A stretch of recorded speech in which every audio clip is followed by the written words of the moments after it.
রব্বি ইশরাহ লি সাদরি ওয়া ইয়াসসির লি আমরি ওয়াহলুল উকদাতাম মিন লিসানি ইয়াফকাহু কাওলি। আসসালামু আলাইকুম ওয়া রাহমাতুল্লাহি ওয়া বারাকাতুহু। আপুরা যারা আমাদের সাথে জয়েন করেছেন সকলকে শুভেচ্ছা জানাই।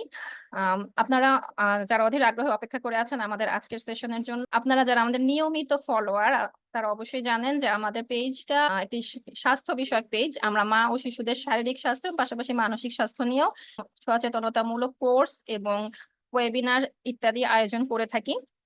তো আমাদের আজকের টপিকটা একটু অন্যরকম মনে হতে পারে, কিন্তু আপনারা যদি একটু চিন্তা করেন তাহলে এটা একদমই আসলে অন্যরকম না। এটা মা এবং শিশুদের সাথে খুব ঘনিষ্ঠভাবে জড়িত। আমরা যারা একটু শহুরে শিক্ষিত সমাজ অথবা গ্রামীণ সমাজেও বলা যায় যে আমরা বেশিরভাগ মানুষ, বাংলাদেশের বেশিরভাগ মানুষ আমরা রাজনীতি থেকে একটু দূরেই থাকতে চাই। এটা এর সাথে আমরা খুব বেশি জড়িত হতে চাই না। এ ধরনের একটা মনোভাব আমাদের মাঝে আছে, কিন্তু আমাদের জুলাই এবং আগস্ট মাসের যে সাম্প্রতিক ঘটনাসমূহ আমাদেরকে আবারও নতুন করে উপলব্ধি করেছে যে আমরা আসলে চাইলেই রাজনীতি থেকে দূরে থাকতে পারি না। আমাদের যে বর্তমান প্রজন্ম, যাদেরকে নিয়ে আমরা এখন অনেক আম, আলোচনা করছি, যাদেরকে নিয়ে আমরা এখন অনেক আশা পোষণ করছি, জেন জি, তারা আমাদেরকে দেখিয়ে দিয়েছে যে আসলে পরিবর্তনটা শুরু হওয়া দরকার নিজের থেকে। এবং আমরা সকলেই জানি যে মা হচ্ছে একজন শিশুর কারিগর, প্রথম শিক্ষক। মা যদি শিশুর পড়াশোনা, খাওয়া দাওয়া, তার লাইফ স্টাইল জনিত সার্বিক বিষয়ে নজর রাখেন, তাহলে অবশ্যই সেই মাকে, সে যেই দেশে বড় হচ্ছে, সে যেই পরিবেশে বড় হচ্ছে এবং যে রাজনীতি তার ভবিষ্যৎকেও একটা শেপ এনে দিচ্ছে, সে রাজনীতি সম্পর্কেও মাকে সঠিকভাবে জানাতে পারতে হবে, যাতে করে সে ভবিষ্যতের যে একজন আহ সচেতন নাগরিক সে হবে ইনশাল্লাহ, সেটা যেন সে সুন্দরভাবে হতে পারে। আমাদের ইতিহাস সম্পর্কে জানা প্রয়োজন, যাতে করে আমরা ভবিষ্যতের যে নাগরিকরা আছে তাদেরকে সুন্দরভাবে গড়ে তুলতে পারি। তো এ লক্ষ্যে আমাদের আজকের আয়োজন। আমাদের সাথে আছেন হাবিবা মুবাশশিরা আপু। আপুকে আমরা আমাদের আগেও একটি ওয়েবিনারে পেয়েছিলাম এবং সেটিও ছিল বাংলাদেশের শিক্ষা ব্যবস্থা নিয়ে, যেটা নিয়ে বিগত বেশ কয়েক মাস অনেক আলোচনা সমালোচনা হচ্ছিল। আপু ব্যক্তিগতভাবে একজন লেখিকা, উদ্যোক্তা এবং আপুর এক সন্তান আছে এই প্রজন্মের, যাদেরকে আমরা জেন জি বলি। এবং আপু বিভিন্ন সময় বিভিন্ন সচেতনতামূলক লেখালেখি করেন। সেই হিসেবে আমরা আপুকে আজকে ইনভাইট করেছি একজন সিনিয়র মা হিসাবে, একজন সচেতন নাগরিক হিসেবে। ইনশাআল্লাহ আপুর কাছ থেকে আমরা কিছু ইনসাইট জানতে চাই, আমরা যারা ছোট বাচ্চার মায়েরা তারা কিভাবে আমাদের যে সন্তানরা তাদেরকে বড় করতে পারি, যাতে করে তারা একজন রাজনীতি সচেতন নাগরিক হতে পারে ইনশাআল্লাহ। হাবিবা আপু, আমার কথা শুনতে পাচ্ছেন? হ্যাঁ, শুনতে পাচ্ছি। আমার কথা এবার শোনা যাচ্ছে ঠিক মতো? হ্যাঁ আপু, আলহামদুলিল্লাহ, কথা ক্লিয়ার আছে, আপনি শুরু করেন ইনশাআল্লাহ। আসসালামু আলাইকুম সবাইকে। প্রথমেই ধন্যবাদ জানাচ্ছি mother and child care BD পেজকে আমাকে আমন্ত্রণ জানানোর জন্য এবং এই সমসাময়িক এবং খুবই এখন সাম্প্রতিক একটা টপিকসে এই ওয়েবিনার আয়োজন করার জন্য। যেমনটা রাবেয়া বলছিল যে আমাদের এখন আর রাজনীতি সচেতন না হয়ে থাকার কোনো উপায় নেই। আমাদেরকে রাজনীতি সচেতন হতেই হবে, এটা এখন সময়ের দাবি আমি বলবো। তো সেক্ষেত্রে আমি আজকে মেইনলি বেশ কয়েকটি টপিকই কভার করার চেষ্টা করব। প্রথমে যেটা আলোচনা করতে চাই সবার আগে, সেটা হচ্ছে যে মেয়েদের কেন রাজনীতি সচেতন হওয়া প্রয়োজন। আমরা মা হিসেবে কিভাবে দায়িত্ব পালন করব সন্তানকে রাজনীতি সচেতন করতে। তার আগে আমি যেটা বলবো সেটা হচ্ছে যে একজন মেয়ে, যদি সে এখনো মা নাও হয়ে থাকে, একজন ইন্ডিভিজুয়াল, একজন মেয়ে হিসেবে প্রথম আগে তাকে নিজেকে প্রিপেয়ার করতে হবে, তাকে নিজেকে রাজনীতি সচেতন হতে হবে। এবং সেটা কিভাবে হতে পারে প্রথমে আমি সেটা আলোচনা করতে চাই। এটা আমি বলবো যে মা হওয়া ছাড়াও যে কারোই ইনশাল্লাহ এটাতে উপকার হবে।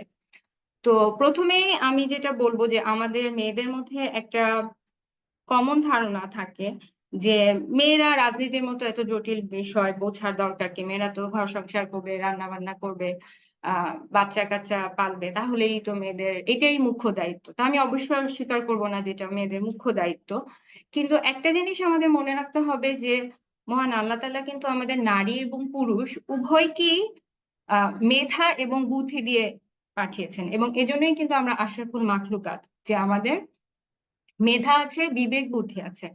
এখন এই মেধার ব্যাপারটা এমন যে আমরা যদি এটাকে প্রোডাক্টিভ কাজে ব্যবহার না করি, যেটা বলা হয় যে ideal brain is a Devil's workshop.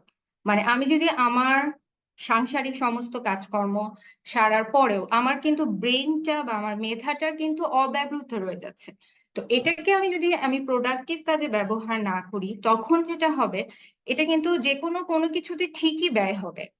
এখন আমি বলবো যে, এটা আমি নিজে মেয়ে হয়েই বলবো, যে আমাদের মেয়েদের মেইন সমস্যা হচ্ছে যে আমরা আমাদের এই মেধাটাকে বা আমাদের এই ব্রেইনটাকে আমরা খুব একটা ক্ষুদ্র গণ্ডির মধ্যেই সীমাবদ্ধ রাখি, এবং এটার মধ্যেই আমরা সেটা চর্চা করতে থাকি। একটা যদি কুয়ার ব্যাং বলি, মানে একটা ক্ষুদ্র গণ্ডির মধ্যে আমরা সেটা চর্চা করতে থাকি। তো যে কারণে যেটা হয় যে ব্রেনটা ঠিকই ব্যবহৃত হয়, কিন্তু সেটা প্রোডাক্টিভ কাজে ব্যবহৃত হয় না, কারণ আমাদের ওই মাইন্ডসেটটা নাই যে আমরা মেয়ে হলেও আমরা যেটা আমি এখানে লিখেছি যে আমরা বৃহত্তর লক্ষ্যে ফোকাস করব। সো আমি বলবো যে একটা মেয়েকে সবার আগে যেটা করতে হবে, তার ফোকাসটাকে বড় করতে হবে, আহ বিগার পিকচার দেখার একটা মাইন্ডসেট, এবং এটা এটা নিজেকেই করতে হবে।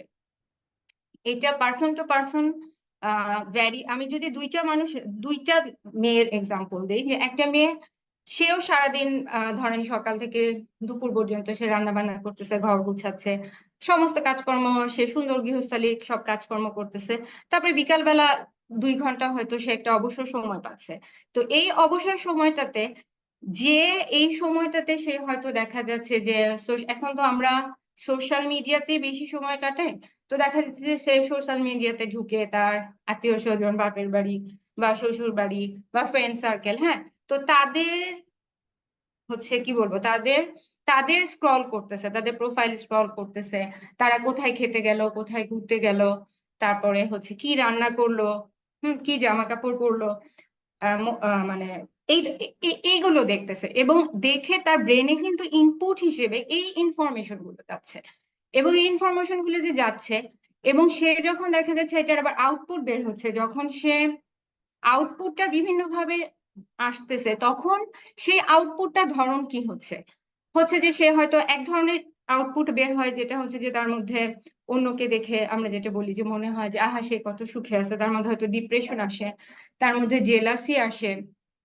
তারপরে সে যখন অফলাইনেও বা অনলাইনেও যখন সে কোনো গ্রুপে বা ইন পার্সোনালিও কারোর সাথে গল্প করে, তখন দেখা যায় যে ঘুরে ফিরে সেই যে ইনপুট গুলো তার ব্রেনে ঢুকালো, সেগুলোই আউটপুট হিসেবে ওই টপিকস গুলোই ঘুরতে থাকে, এবং তাদের ডিসকাশনের ব্যাপারটাও কিন্তু ওইগুলাই হয়, এবং এইটার ফলে সে নিজের অজান্তে দেখা যায় যে সে গীবত করে ফেলতেছে, সে কথা লাগানো, যেটাকে আমরা কি বলবো, মানে একজনের কথা আরেকজনকে লাগানো, সেটা বলে ফেলতেছে, সে ডিপ্রেশনে ভুগতেছে, সে কিন্তু নিজে ব্যক্তিগতভাবেও বিভিন্ন রকম গুনাহে লিপ্ত হচ্ছে, যেমন তেমন আমি বলবো যে সে আরেকজনের সাথে ডিসকাশনে সেটাকেও, সে যখন এটা পার্সু করতেছে, তখন পরিবার এবং সমাজও ওয়ান কাইন্ড অফ হচ্ছে এখানে টক্সিক হয়ে যাচ্ছে।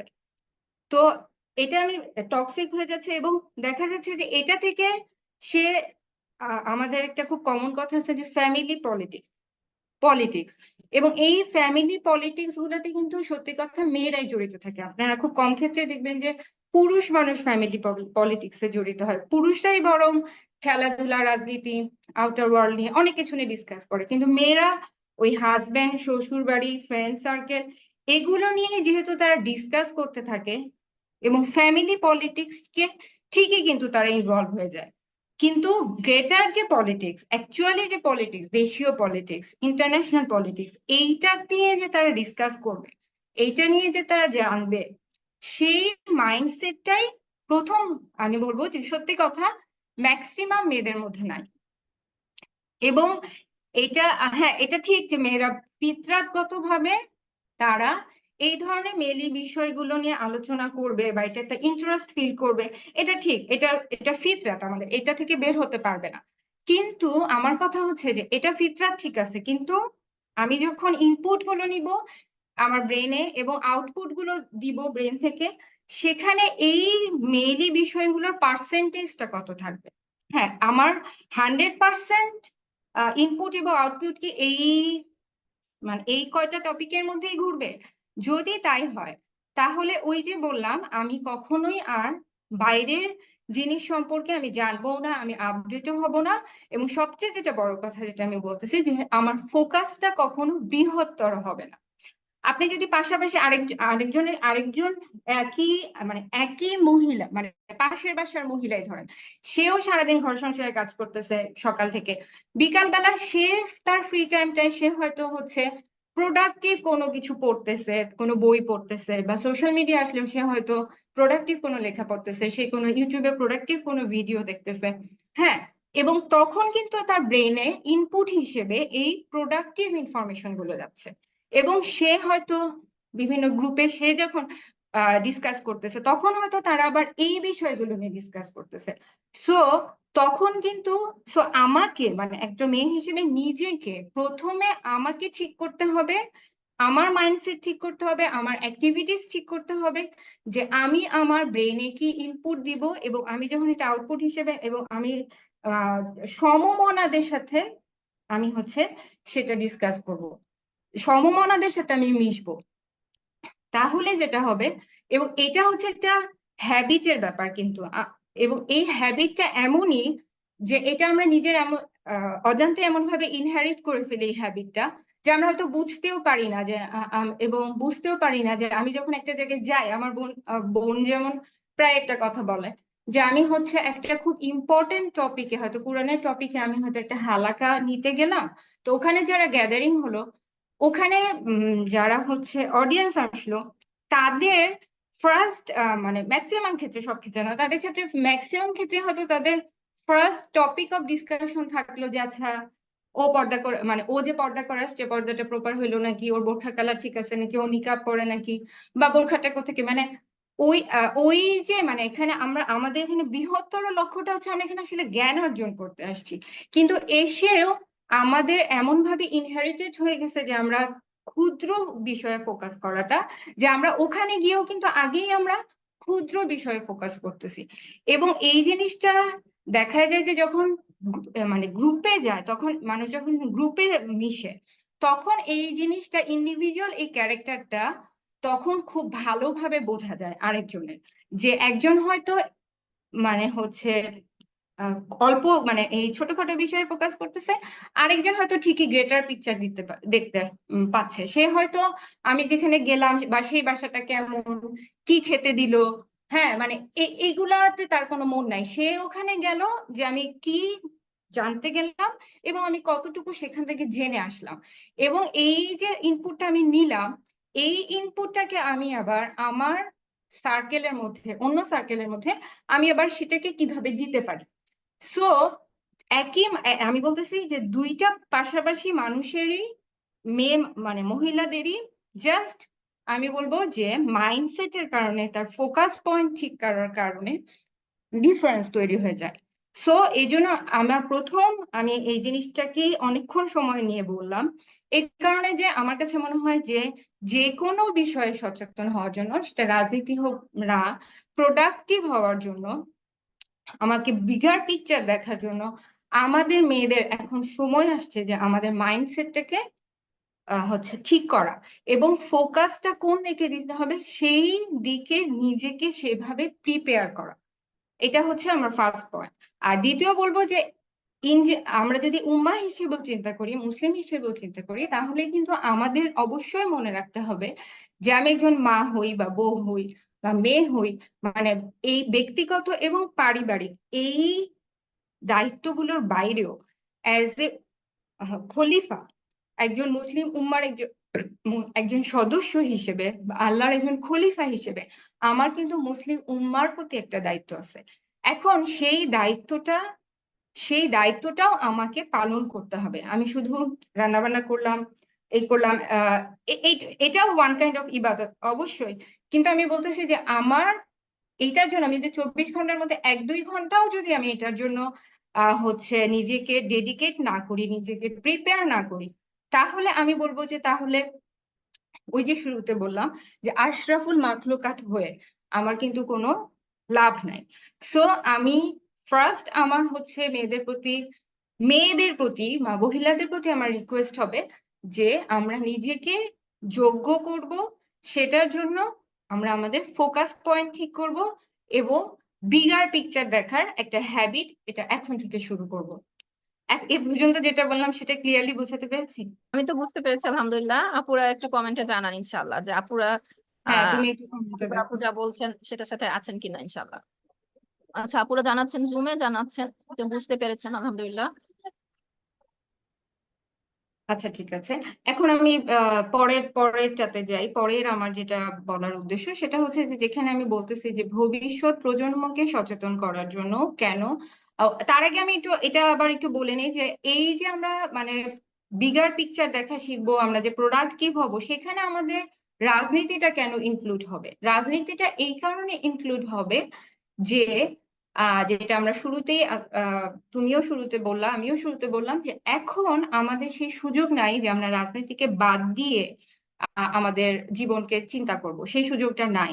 কারণ আমরা জুলাই আগস্টের ঘটনায় আমরা একদম স্পষ্টভাবে বুঝলাম যে আমাদের জীবনটা, আমাদের ব্যক্তি জীবনটা, পারিবারিক জীবনটাও কিন্তু রাজনীতি দ্বারা এফেক্টেড। হ্যাঁ, সো আমরা রাজনীতিকে যতই ইগনোর করে যেতে চাই না কেন, আমরা সেটা পারবো না। সো আমাদেরকে বিগার পিকচারের যে ফোকাল পয়েন্ট গুলো থাকবে তার মধ্যে রাজনীতিও একটা অবশ্যই টপিক থাকবে। এখন স্পেশালি রাজনীতি সচেতন হওয়ার জন্য বা রাজনীতি বিষয়ে আমার নিজেকে মানে কি বলবো, আপডেট রাখার জন্য কি কি করতে হবে এটা ইনশাল্লাহ আমরা পরবর্তী স্লাইড গুলোতে বলছি। তো তার আগে এখানে আরেকটা স্লাইড, যেটা আমার আরেকটা অংশ, সেটা হচ্ছে যে ভবিষ্যৎ প্রজন্মকে সচেতন করার জন্য আমার নিজেকে প্রিপেয়ার করতে হবে এবং রাজনীতি সচেতন হতে হবে মা হিসেবে। কেন মা হিসেবে? যেটা তুমিও আগেই বলেছো যে মা হচ্ছে, প্রথম কথা মা হচ্ছে শিক্ষক, এবং আমি বলবো যে মা শিক্ষক শুধু যে মানে তাকে শিখায় এই হিসেবে শিক্ষক না। আমরা যেটা সবসময় বলি যে বাচ্চারা দেখেই বেশি শেখে। সো একটা মেয়েরা তো মাকে আরো বেশি ফলো করে। সো একটা মেয়ে যখন ছোট থেকে দেখবে যে তার মা তার সময়টাকে, ওই যে যেটা বললাম যে তার ডেইলি রুটিনের একটা অংশকে, তার সময়টাকে বা তার টপিক অফ ডিসকাশনকে উইথ আদার রিলেটিভস বা ফ্রেন্ড সার্কেল হোয়াট এভার, সে কোন টপিকে সে ডিসকাস করে, এটা যখন সে দেখবে তখন সে কিন্তু সেটাকে ফলো করবে। সে যদি ছোট থেকে তার মাকে দেখে যে মা হচ্ছে কোথাও গেলেই এই টপিক আলোচনা করে বা ফোনে কথা বললেই ও আচ্ছা শুধু আমার দাদা বাড়ির বদনাম করে বা ভাইয়ের বউয়ের বদনাম করে বা পাশের বাসার অমুকের করে, বা কোনো একটা দাওয়াত থেকে এসে কি রান্না করছিল, এই আইটেমটা তো ভালো হয়নি, এই সব ছোটখাটো বিষয় নিয়ে আলাপ করে, মেয়ে যদি মাকে দেখে তখন কিন্তু সে অটোমেটিক এটা শিখবে। এটা মাকে এমন না যে মানে সবকিছুই বললাম যে যে শিখাতে হবে বসে, মা মেয়ে দেখেই শিখবে। এবং সেও এটা, সে আবার তার গণ্ডিতে, তার ফ্রেন্ড সার্কেলে, সে যখন একটা গ্রুপ অফ পিপলে যাবে তখন কিন্তু সে সেটাকে কপি করবে। ঠিক আছে, সেও যখন ফ্রেন্ডদের সাথে মিশবে, কোনো ফ্রেন্ডের বাসায় যাবে বা স্কুলে যাবে, হয়তো টিচার পড়াতে আসছে, তো টিচার কি পড়াচ্ছে সেইটার দিকে তার ফোকাস হওয়ার চেয়ে টিচার কোন ড্রেস পরে আসলো, টিচারের বলার ভঙ্গি কিরকম, টিচার হচ্ছে কি মোবাইল ব্যবহার করে, দেখবেন যে তার ফোকাস ওইদিকে যাচ্ছে। এবং এটা কিন্তু হয়, মানে এটা একদম প্র্যাকটিক্যাল এক্সাম্পল আমি দিব কিছুক্ষণ পর। তো আমি বলতেছি যে একদম তার মানে হচ্ছে মেয়ে, এটা এবার ছেলের ক্ষেত্রেও হয়, কারণ ছেলেরাও তো একটা সার্টেন বয়স পর্যন্ত মায়ের সান্নিধ্যেই থাকে, অ্যাটলিস্ট টিনেজ পর্যন্ত থাকে। তারপরে যখন তারা বাইরে যাওয়া শুরু করে বা তখন হয়তো তারা বাবাকে বেশি ফলো করে, কিন্তু তার আগ পর্যন্ত মায়ের সান্নিধ্যে যখন থাকে তখন সে কিন্তু দেখতেছে যে তার মা কোন টপিক, তার মায়ের ফোকাস পয়েন্টটা কোথায়, এবং এটা সে নিজের অজান্তেই সে কপি করবে। আরেকটা হতে পারে যে সে কপি করবে, আরেকটা হতে পারে যে হ্যাঁ অনেক ক্ষেত্রে হয়তো দেখা যাবে সে এটাকে অপছন্দ করবে। দুটাই হয়। যেমন আমরা বলি না যে একজনের বাবা যদি সিগারেট খায় তো তার দুই ছেলে থাকে, এক ছেলে হয় বাবার দেখা দেখি সিগারেট খায়, আরেক ছেলে আবার এমন হতে পারে যে সে সিগারেট খাওয়াটাকে অপছন্দ করে, সে নিজে খায় না।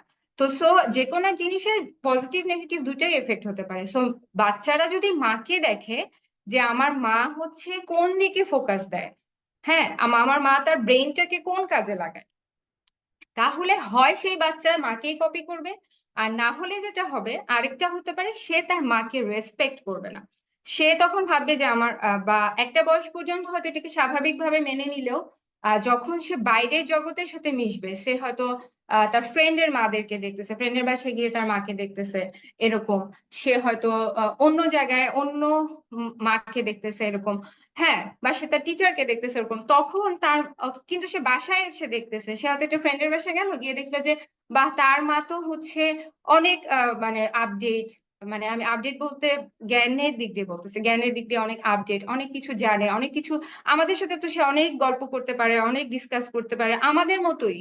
মানে উনি আগে জেনারেশন হইলেও উনি অনেক আপডেট।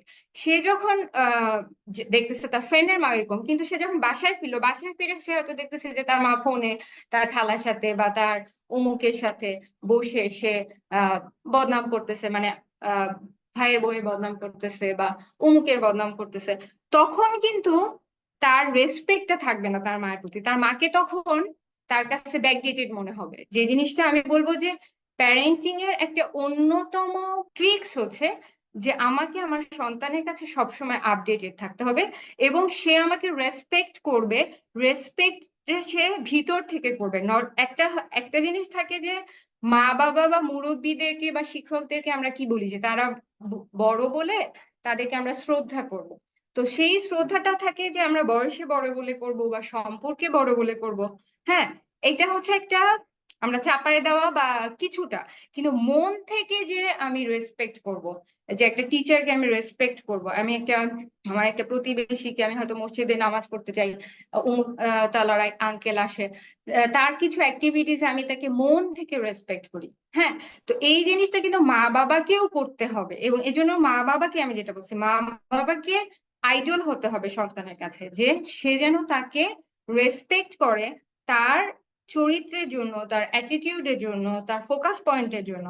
সো ভবিষ্যৎ প্রজন্মকে আমি যদি কিছু সচেতনও করতে চাই বা শিখাতেও চাই, তাহলে আমি আমাকে তার রেসপেক্ট করার যোগ্য হতে হবে। আমি শুধু জন্ম দিলাম, তাকে ভরণ পোষণ দিচ্ছি, তাকে রান্না করে খাওয়াচ্ছি, সেজন্যই সে আমাকে আমৃত্যু রেসপেক্ট করে যাবে, এই আশা করাটা হচ্ছে আমি বলবো যেটা একটা ভুল ভুল আশা। সো প্রথম কথা হচ্ছে, আগে যেটা বললাম যে অ্যাজ এ হিউম্যান বিইং প্রতিটা মেয়েকে নিজের নিজেকে যোগ্য করতে হবে একজন হিউম্যান বিইং হিসেবে। এরপর সে যখন মা হয়ে যাচ্ছে, তখন সন্তানের কাছে আদর্শ বা আইডল হওয়ার জন্য তাকে যোগ্য হতে হবে। এবং রাজনীতি ভাবে যখন দেখবে যে আমার মা সচেতন, এই যে যারা আমরা বলতেছি যে যারা এইবার আন্দোলনটা করলো ছাত্র ছাত্রীরা, তাদের অনেকেরই গার্জিয়ান কি করছে যে তাদের সাথে রিলেট করতে পারে না, তাদেরকে যেতে দেয় না, আটকায় রাখছে। আবার অনেকেই আমরা দেখতেছি কি করতেছে, সাথে যাচ্ছে, সাথে গিয়ে বসে আছে, ছেলে মেয়ে মিছিল করতেছে, খাবার নিয়ে পানি নিয়ে বসেছে। তার মানে কি, তারা তাদের সাথে রিলেট করতে পারছে, তাদের ইমোশনটাকে রিলেট করতে পারছে, তারা কি কারণে মাঠে রাস্তায় নামছে সেটাকে তারা রিলেট করতে পারছে। সো এই দুইজনেই মা দুইজনেই বাবা, এখানে কিন্তু ডিফারেন্সটা চলে আসে যে আপনি কি রিলেট করতে পারতেছেন নাকি। হ্যাঁ, এবং তাদের সাথে হয়তো তারা ডিসকাস করতে পারতেছে যে এখন আমাদের মুভমেন্টটা কেমন হওয়া দরকার, আমাদের স্লোগানটা কেমন হওয়া দরকার। সো এই যে সন্তানের কাছেও সন্তানকে যদি আপনি সব সময় তার সাথে বন্ডিং রাখতে চান, তাহলে নিজেকেও সেই অনুযায়ী আপডেট করতে হবে। আরেকটা যেটা আমি যেটা বললাম, আমি প্র্যাকটিক্যাল এক্সাম্পল দিব। একদম প্র্যাকটিক্যাল এক্সাম্পল হচ্ছে যে আমার মায়ের কথা, যে জিনিসটা আমাদের দুই বোনকে স্বীকার করতেই হবে, যে আমার মায়ের জন্যই আমরা দুই বোনই হচ্ছে পলিটিক্যালি আমরা অ্যাওয়্যার ফ্রম আওয়ার চাইল্ডহুড। আমার আম্মার যদি যেহেতু উনি শিক্ষক ছিলেন এবং ওনার শিক্ষকতার বিষয়ই ছিল পলিটিক্যাল সায়েন্স, সো রাষ্ট্রবিজ্ঞানের টিচার হিসেবে ওনাকে তো বইয়ের অনেক কিছু জানতে হতো। তো আমার মাকে আমরা সবসময় দেখে আসছি যে এর পাশাপাশি ধরেন বইয়ে তো সমসাময়িক একদম আপডেটেড টপিক সবসময় বইয়ে থাকে না, বইয়ে তো সবসময় একটু পিছানো জিনিস থাকে।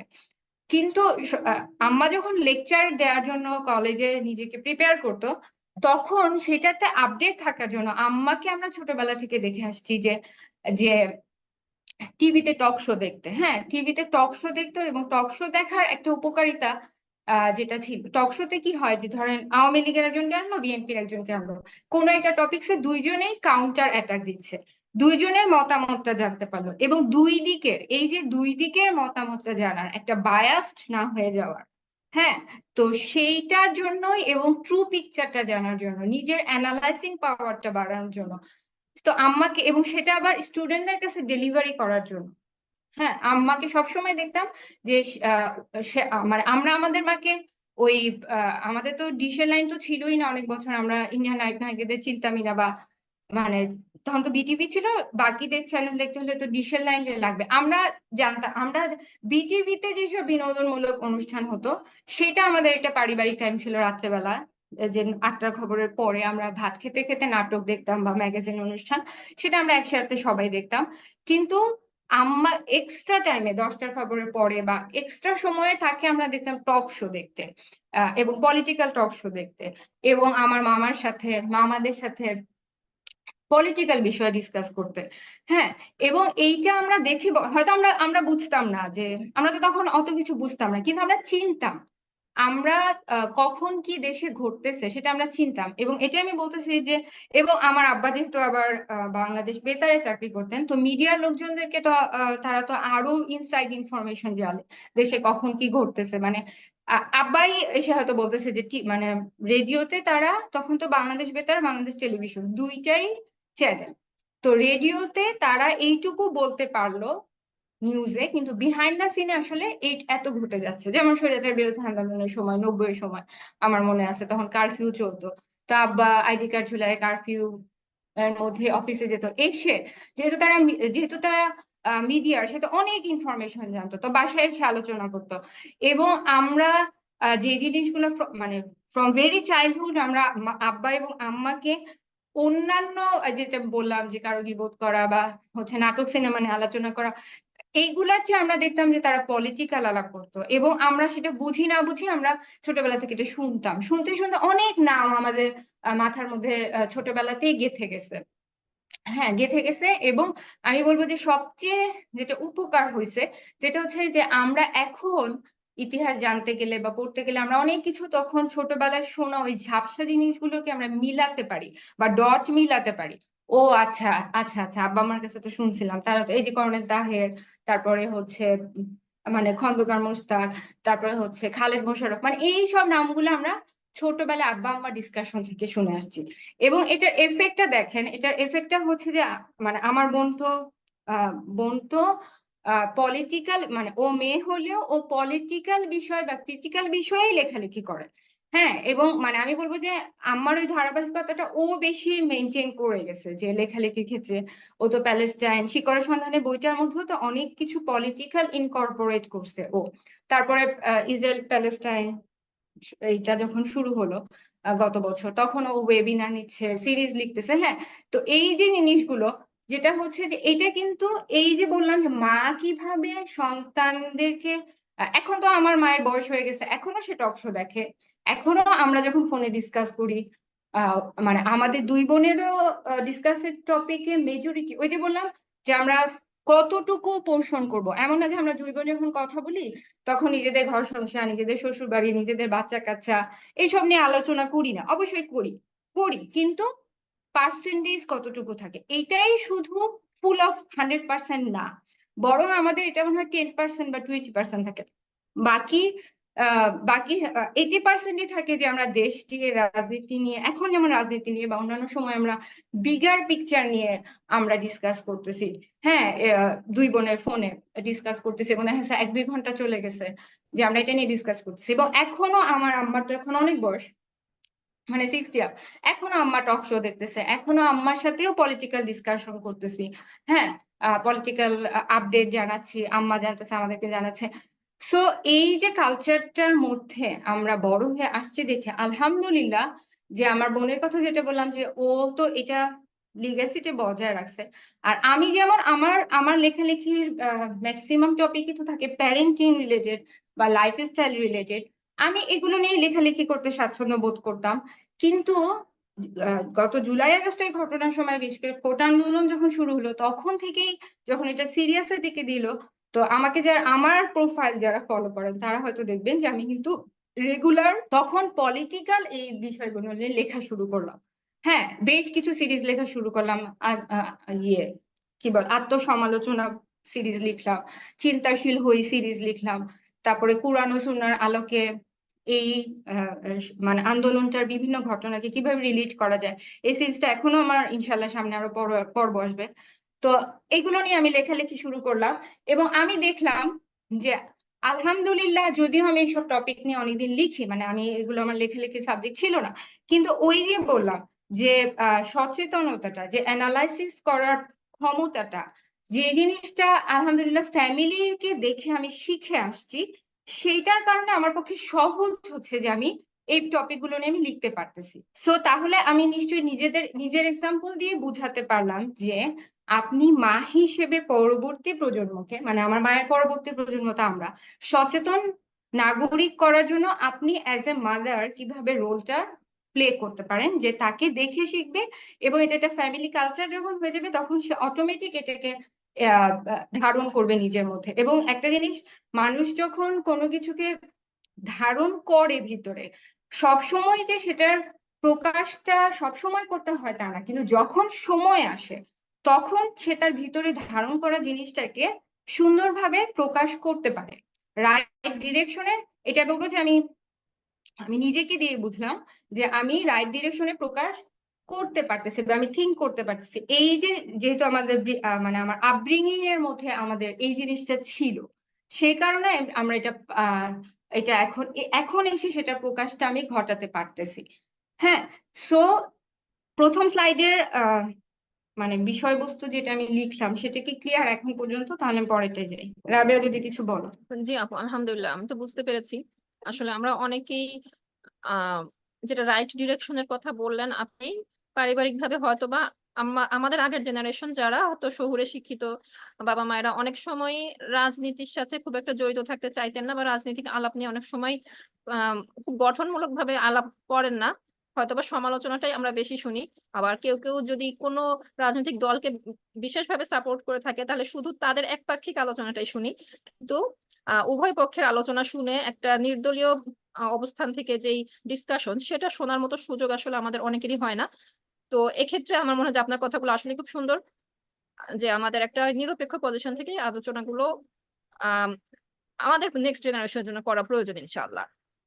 হ্যাঁ, মানে এই হ্যাবিটটা আমার আগে তো আমাকে নিজেকে এই হ্যাবিটটা ধারণ করতে হবে এবং সেটা আমার সন্তানের মধ্যে সেটাকে পরে এটাকে কন্টিনিউ করতে হবে। হ্যাঁ।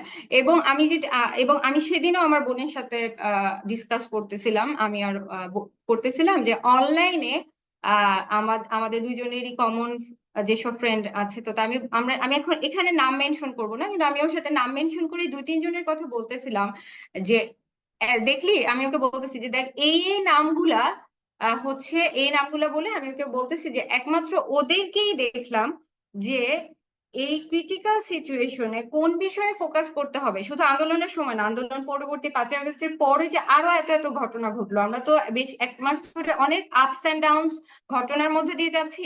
তো এই ঘটনার সময় কার কি রিয়াকশন হইলো, বা আমি যখন ফেসবুকে একটা পোস্ট শেয়ার করতেছি আমি কোন ধরনের পোস্ট শেয়ার করতেছি, বা আমি যখন 3 লাইনের একটা স্ট্যাটাসও লিখতেছি আমি কোন জিনিসটাকে হাইলাইট করতেছি, সেই রাজনৈতিক প্রজ্ঞাটা আমি ওর সাথে 3-4 জনের নাম বললাম যে এদের মধ্যে দেখলাম।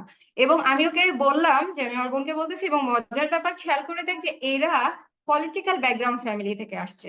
তখন ও সাথে সাথে বলতেছে যে হ্যাঁ, এর কারণে এই যে আমি বলতেছি যে মানে পলিটিক্যাল এনভায়রনমেন্টে যদি ফ্যামিলিতে থাকে তাহলে সেটা কিভাবে এফেক্ট করে। এবং অনেকেই কিন্তু দেখা গেছে যে ওনারা হয়তো ফেসবুকে রেগুলার অ্যাক্টিভ না, কিন্তু এই ঘটনার সময় তারা ফেসবুকে অ্যাক্টিভ হয়ে হয়তো একটা দুইটা পোস্টই দিচ্ছে, একটা দুইটা থটই শেয়ার করতেছে।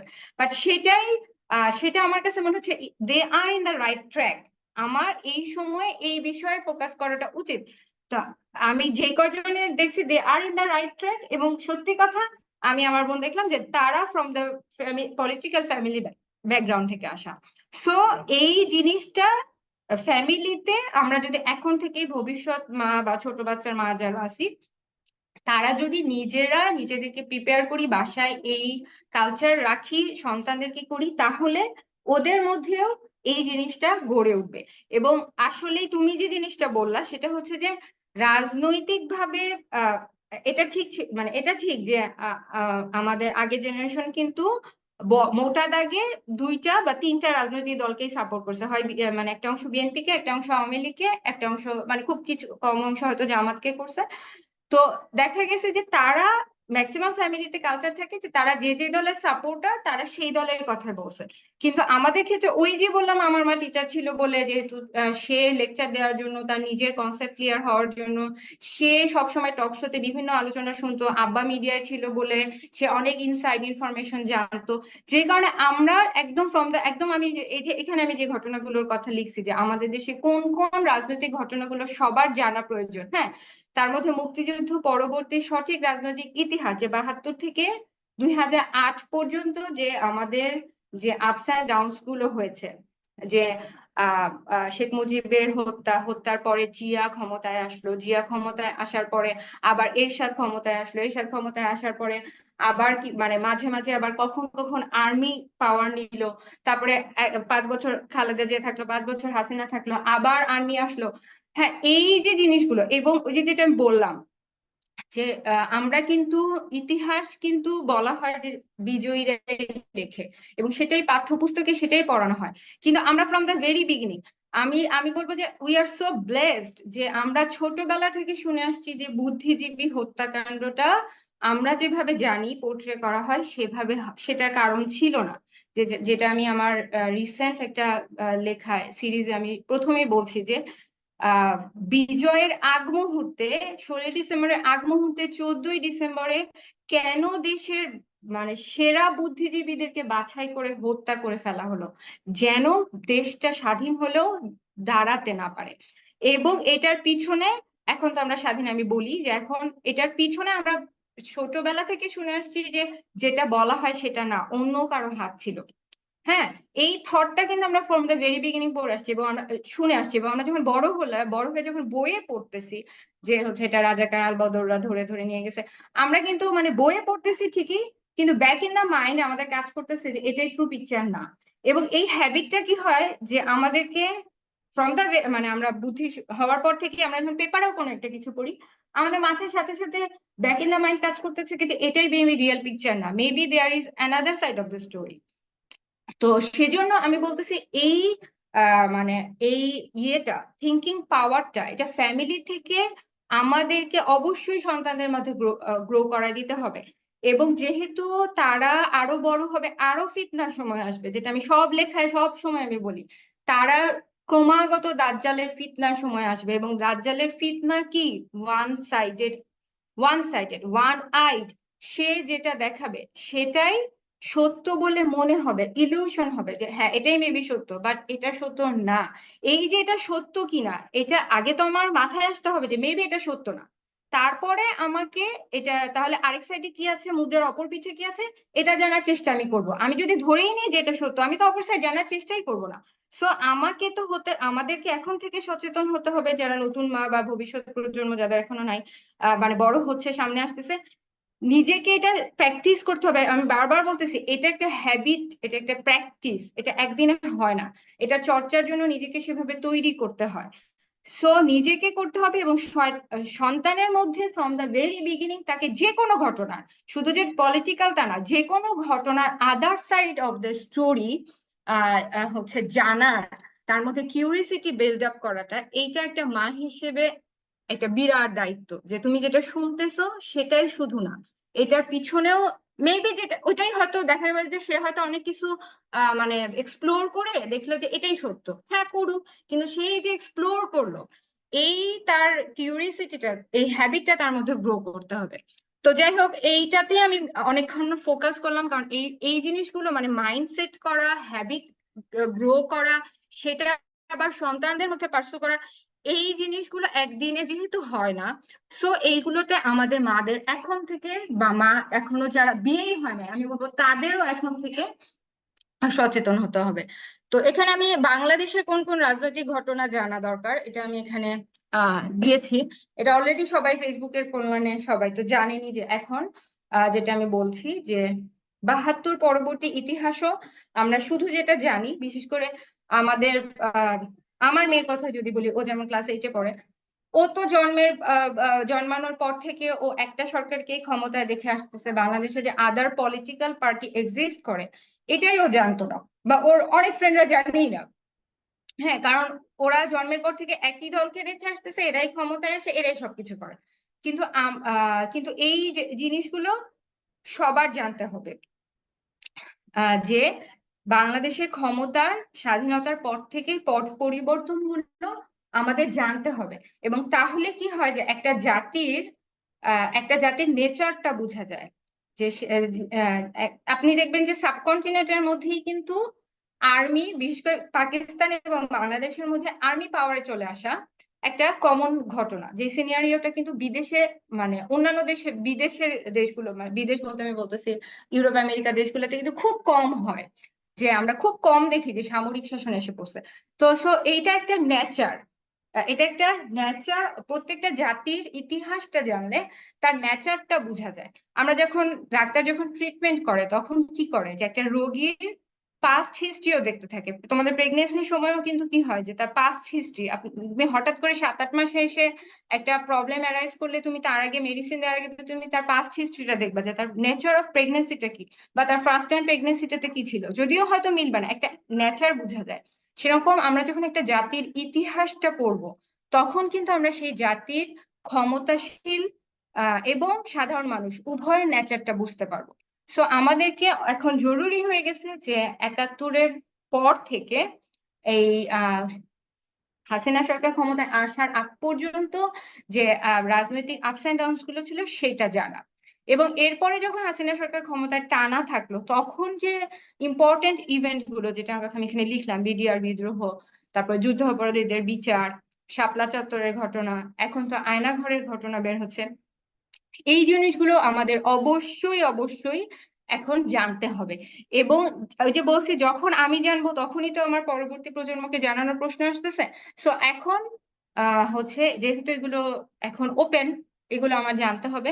জানলে আমরা বুঝতে পারবো যে আরেকটা জিনিসও বুঝতে পারবো যে ক্ষমতা টিকিয়ে রাখার জন্য শাসকরা কিভাবে গল্প বানায়, কিভাবে তারা হচ্ছে কোন কোন হচ্ছে সমাজের কোন কোন ক্যাটাগরির মানুষদেরকে, যারা তার জন্য থ্রেট, তাদেরকে কিভাবে হচ্ছে বেছে বেছে তাদেরকে ধ্বংস করে, যাতে তারা প্রতিবাদ করতে না পারে, যাতে তারা সংগঠিত হতে না পারে তার আহ তাকে ক্ষমতা থেকে সরানোর জন্য। তো এইটা এই এই 2008-এর পূর্ববর্তী আপস এন্ড ডাউনসটা আমরা পড়বো, তাহলে আমরা বাংলাদেশি জাতির নেচার বুঝতে পারবো। এবং এখানে যে এক সময় আসলে গণতন্ত্রের চর্চা ছিল, যেখানে হচ্ছে অনেকগুলো দল ছিল, সেগুলো আমরা জানবো। এরপরে বাকি ঘটনাগুলো আমরা জানলে স্বৈর শাসক ক্ষমতা টিকে থাকার তার কি নেচার, সে কোন কোন ইয়ে করে, সে কিভাবে আমাদেরকে বোকা বানায় রাখে, সেগুলো আমরা জানতে পারবো। আচ্ছা, পরের স্লাইডে যাই।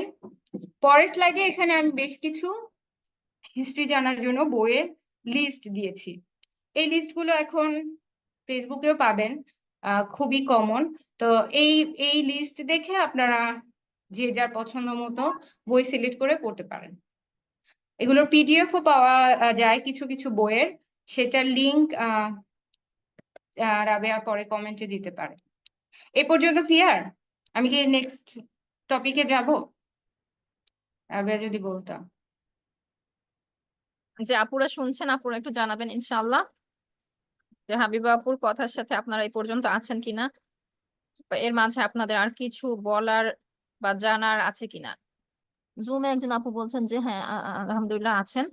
আহ খাওজা উম্মুল খায়ের আপু বলছেন আলহামদুলিল্লাহ অনেক সুন্দরভাবে আলোচনা করছেন, এই সময় খুব দরকার ছিল একটা আয়োজনের। বাকি আপুরা বলছেন যে হ্যাঁ আছে আলহামদুলিল্লাহ, আগামী স্লাইডে যেতে পারেন ইনশাআল্লাহ। যে আচ্ছা লিংক আমি দিয়ে দিচ্ছি কমেন্ট বক্সে ইনশাআল্লাহ। আচ্ছা, এবারে যে এতক্ষণ তো দেশেরটা বললাম, এবার আসতেছি আমি কোন কোন আন্তর্জাতিক বিষয়গুলো জানা প্রয়োজন। এখন এটা মনে হতে পারে যে আন্তর্জাতিক বিষয়, দেশের রাজনীতি জেনেই তো মাথা নষ্ট হয়ে যাবে, আবার আন্তর্জাতিক বিষয়ও কেন জানবো? তো আন্তর্জাতিক বিষয় আমরা অবশ্যই এই কারণে জানবো যে এখন আমরা বুঝতে পারি যে এখন আমাদের বিশ্বায়নের যুগে পৃথিবীতে কোনো রাষ্ট্র, সে যত ক্ষুদ্রই হোক না কেন, সে তার ইন্ডিভিজুয়াল এক্সিস্টেন্স নিয়ে সে কিন্তু সার্ভাইভ করতে পারে না। তাকে বাণিজ্যিক কারণে হোক, সাংস্কৃতিক কারণে হোক, সামরিক কারণে হোক, হোয়াট এভার, বিভিন্ন কারণে তাকে সারা বিশ্বের সাথে সংযুক্ত থাকতে হয়।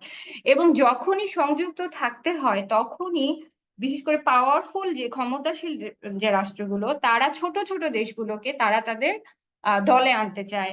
তারপরে তারা তাদেরকে বিভিন্ন ভাবে ইনফ্লুয়েন্স করতে চায়, তাদের ব্যাপারে সোজা ভাষায় বললে নাক গলাতে চায়। সো আমরা যদি আন্তর্জাতিক মানে এবং আমরা বর্তমান ঘটনা থেকেও এবারও তো দেখলাম যে আহ বাংলাদেশ একটা ছোট দেশ, তারপরও বাংলাদেশের সাথে কিন্তু আন্তর্জাতিক মানে আমেরিকার মতো একটা সুপার পাওয়ার, চীনের মতো সুপার পাওয়ার হয়ে যাচ্ছে, যারা ভারত না হয় প্রতিবেশী ধরলাম, কিন্তু আমেরিকা তো আমাদের অনেক দূরে। তাহলে কিন্তু আমেরিকা পর্যন্ত সবকিছু from the very beginning of বৈষম্য বিরোধী আন্দোলন তারা হচ্ছে বক্তব্য দিচ্ছে, তারা বলতেছে আমরা এটাকে মানে ওয়াচ করতেছি। আহ, কেন করতেছে? তার মানে কি? তার মানে অবশ্যই আমাদের দেশের সাথে তাদেরও কোনো স্বার্থ জড়িত। তো এই কারণে বলতেছি যে আমাদের আন্তর্জাতিক বিষয়গুলো যদি আমরা না জানি, তাহলে আমাদের দেশে কিভাবে ক্ষমতার পালাবদল হচ্ছে হচ্ছে এটার বিহাইন্ডে কি আছে আমরা কিন্তু জানতে পারবো না। এই জন্য আমাদের আন্তর্জাতিক বিষয়গুলো জানতে হবে। এখন বিশ্বটা আর আসলেই মানে শুধু একটা আমরা একটা যতই বলি যে আমরা বাংলাদেশের নাগরিক, অ্যাকচুয়ালি আমরা এখন আন্তর্জাতিক নাগরিক। সো আমি যদি আন্তর্জাতিক কিছু বিষয় অ্যাটলিস্ট বাংলাদেশ রিলেটেড কিছু বিষয় না জানি, তাহলে আমি কিন্তু হচ্ছে ওই যে বললাম যে আমি সচেতনও হতে পারবো না, আমি অনেক কিছু বুঝতেও পারবো না যে এটা আসলে কেন ঘটতেছে, এটার পিছনে আসলে কি কারণ। হ্যাঁ, তো এখন এর পরের স্লাইডে ইনশাল্লাহ আমি চেষ্টা করব যে একটু গাইডলাইন দেওয়ার, যে আমরা কোন কোন আন্তর্জাতিক বিষয়গুলো বাংলা এখন ইমিডিয়েটলি আমাদের জানা দরকার। তার মধ্যে একটা যেমন প্রথমে আমি ভারতের সেভেন সিস্টার্স নিয়ে বলি। ভারতের সেভেন সিস্টার্স এর ব্যাপারটা তো এখন মানে বহুল আলোচিত।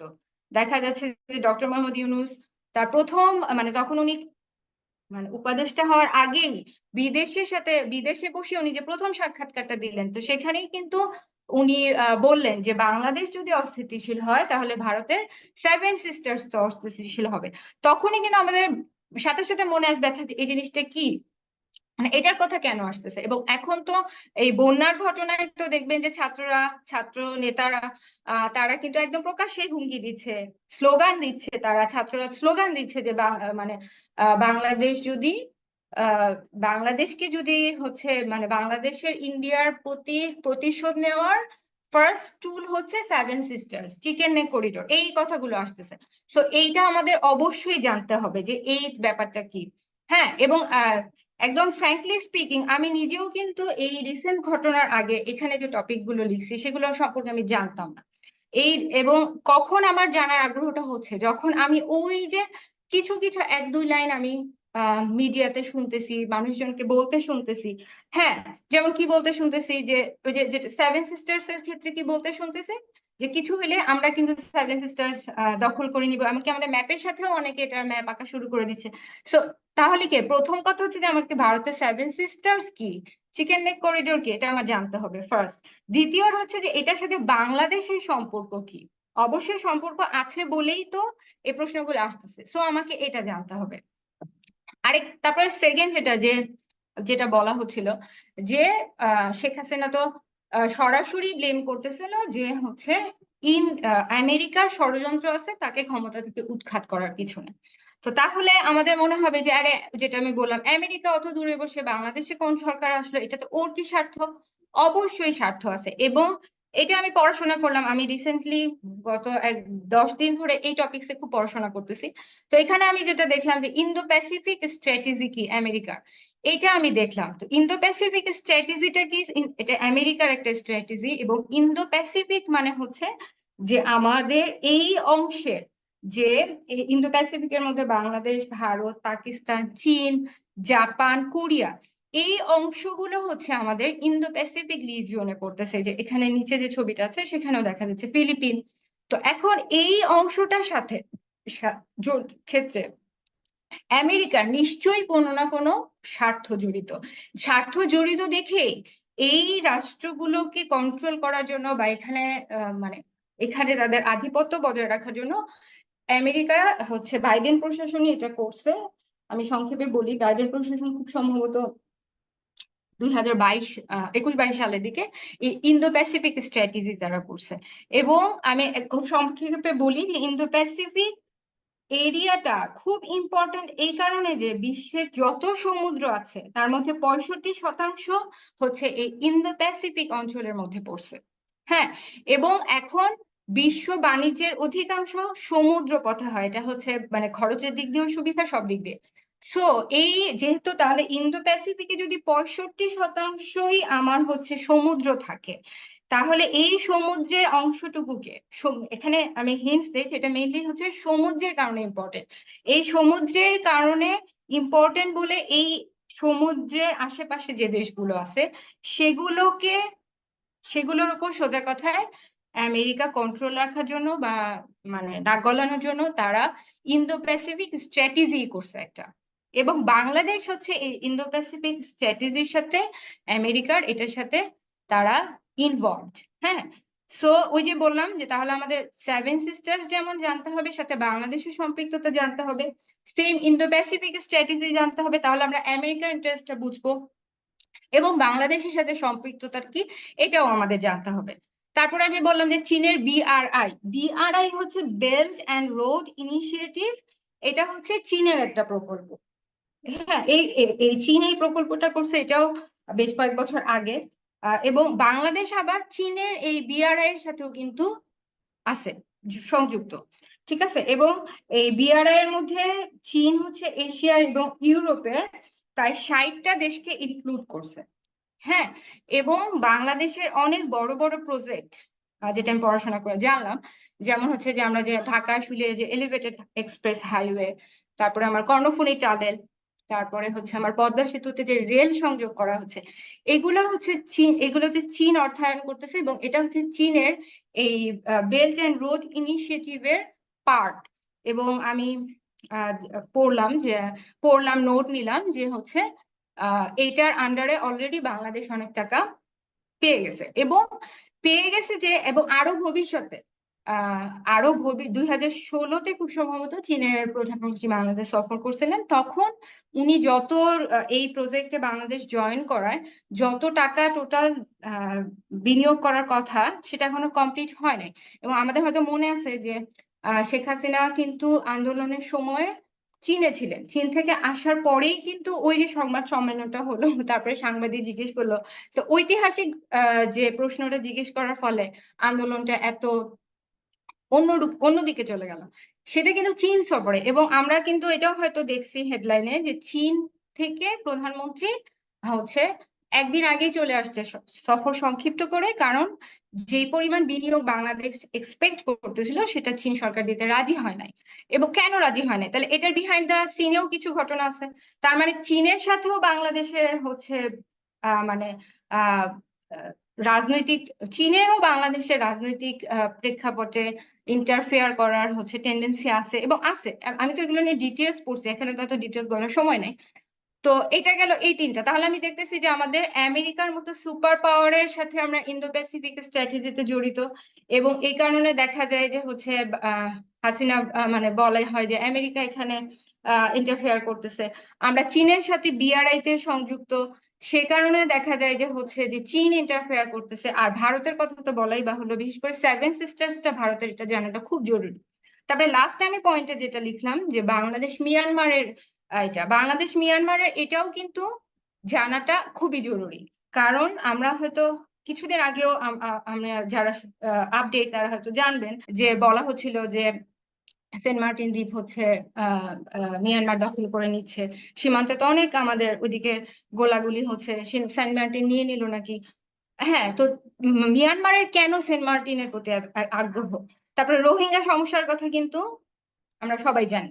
তো অ্যাকচুয়ালি যেটা আমি এই যে বললাম রিসেন্ট পড়াশোনা করে যেটা আমি জানলাম যে অ্যাকচুয়ালি কেন ওই আরাকান রাজ্যটা থেকে রোহিঙ্গাদেরকে বিতাড়ন করা হয়েছিল, অ্যাকচুয়ালি কেন কেন বাংলাদেশকে ইন্ডিয়া চীন দুজনেই ফোর্স করছে হচ্ছে এদেরকে আশ্রয় দেওয়ার, বিহাইন্ড দ্য সিনে ফোর্স করছে এদেরকে আশ্রয় দেওয়ার।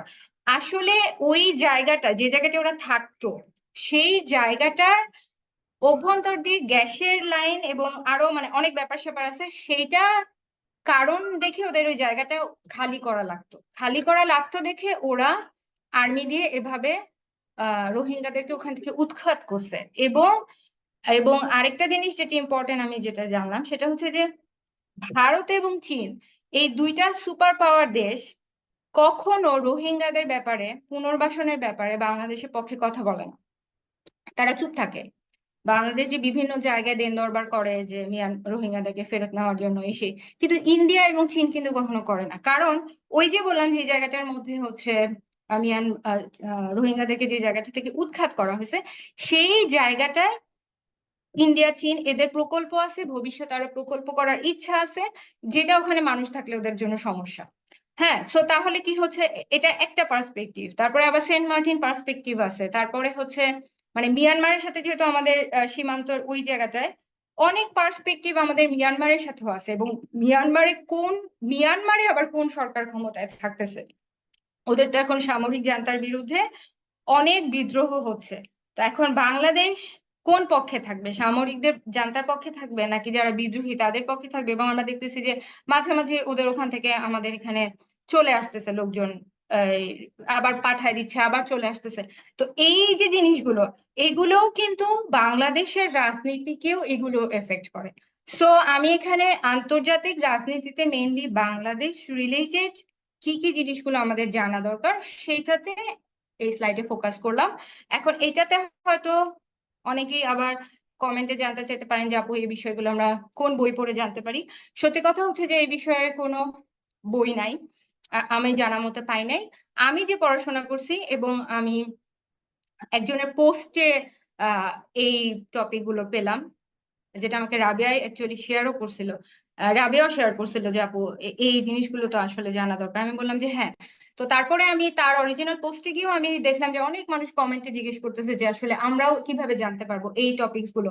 তো সেখানে উনিও যিনি পোস্ট দিয়েছেন উনিও কমেন্ট করেছেন যে এগুলো নিয়ে আসলে স্পেসিফিক কোনো বই নাই। এটা জানতে হলে আমাদেরকে ইন্টারনেটে ঘাটাঘাটি করে, আর্টিকেল ঘাটাঘাটি করে, ইউটিউবে ঘাটাঘাটি করে, অনেক মানে অনেক ঘাটাঘাটি করে নিজেদের একটা স্ট্যান্ড দাঁড় করাতে হবে।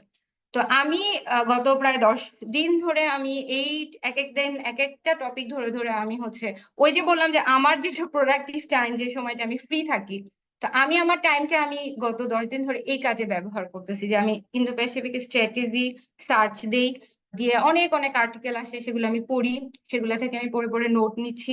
তো আমি আলহামদুলিল্লাহ এই মেইনলি 4টা টপিকের উপর একটা কন্টেন্ট রেডি করতেছি। এবং আমার ইচ্ছা আছে যে আমি যে কুইজ নেই আমার শিকড়ের সন্ধানে আমাদের যে গ্রুপটা, ওখান থেকে তো নেক্সট কুইজটা ইনশাল্লাহ আমি চাচ্ছি যে এই টপিকে নিতে। এখনো কন্টেন্টের ফুললি রেডি হয় নাই।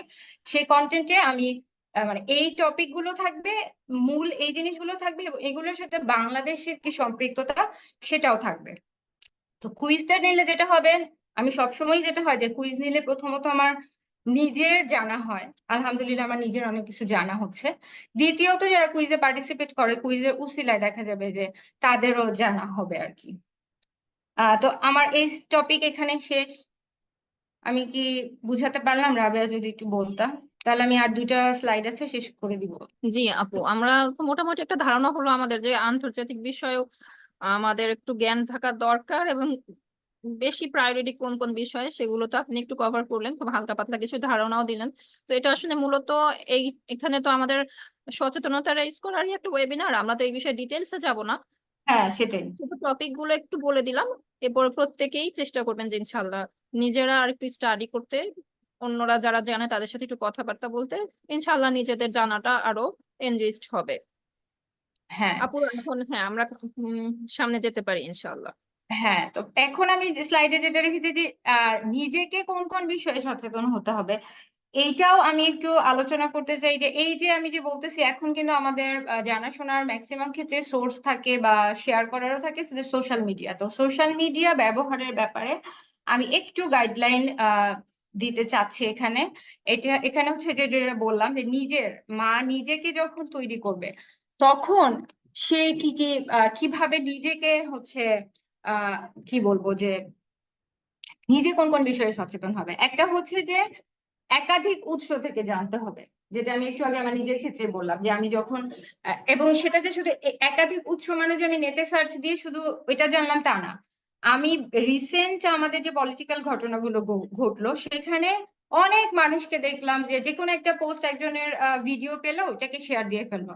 এখন এটা অথেন্টিক কিনা, এটা হয়তো সে যাচাই করলো না। আর আমাদেরকে অবশ্যই সামনে আরো যে দিনগুলো আসতেছে বা এখন এই যে বন্যার সময় আমাদেরকে অনেক ছবি দেখা গেল যে আমি একটা ছবি ফেসবুকে খুব ইয়ে হচ্ছে, ওটা আমি শেয়ার দিলাম, পরে দেখা গেল এটা এআই জেনারেটেড ছবি, পরে দেখা গেল যে এটা ইন্ডিয়ার বন্যার ছবি। হ্যাঁ, সো এখন আমার কথা হচ্ছে যে আমি যখন কোনো কিছু শেয়ার দিব, এটা আপাত দৃষ্টিতে হয়তো মনে হবে আরে আমি আমার একটা শেয়ারে কি আর এমন হয়।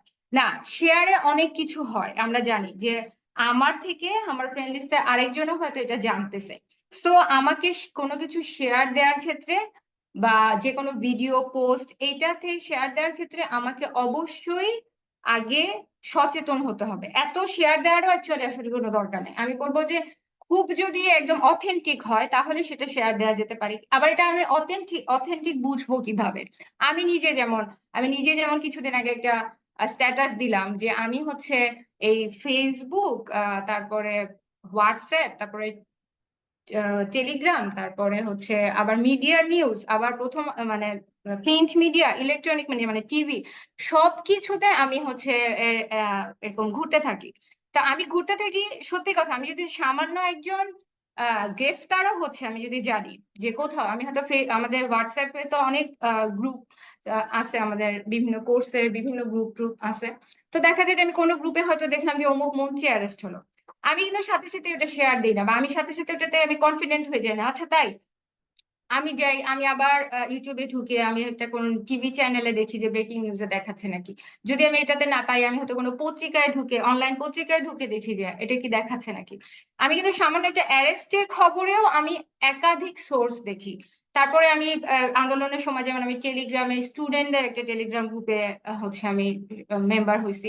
ওইখানে ওরা যেমন অনেকক্ষণ দিতে থাকে যে আজকে আন্দোলনের সময় যেমন আজকে এখন টিএসসিতে এই মিছিল হচ্ছে, আজকে এখন মিরপুর 10-এ এরকম হলো। বিশেষ করে যখন আন্দোলনগুলো যখন হচ্ছিল যে বিভিন্ন পয়েন্টে মানুষ জড়ো হচ্ছে, তো দেখা গেছে যে মিরপুর 10-এ আজকে এই এত মানুষ। হ্যাঁ, ওমা কিছুক্ষণ পরে হয়তো একজন বলতেছে যে ভাই আমি মাত্র মিরপুর 10 থেকে ঘুরে আসলাম, মিরপুর 10-এ কোনো মানুষ নাই, আজকে পুলিশ দিয়ে ভর্তি, কোনো মানুষ জড়োই হইতে পারে নাই।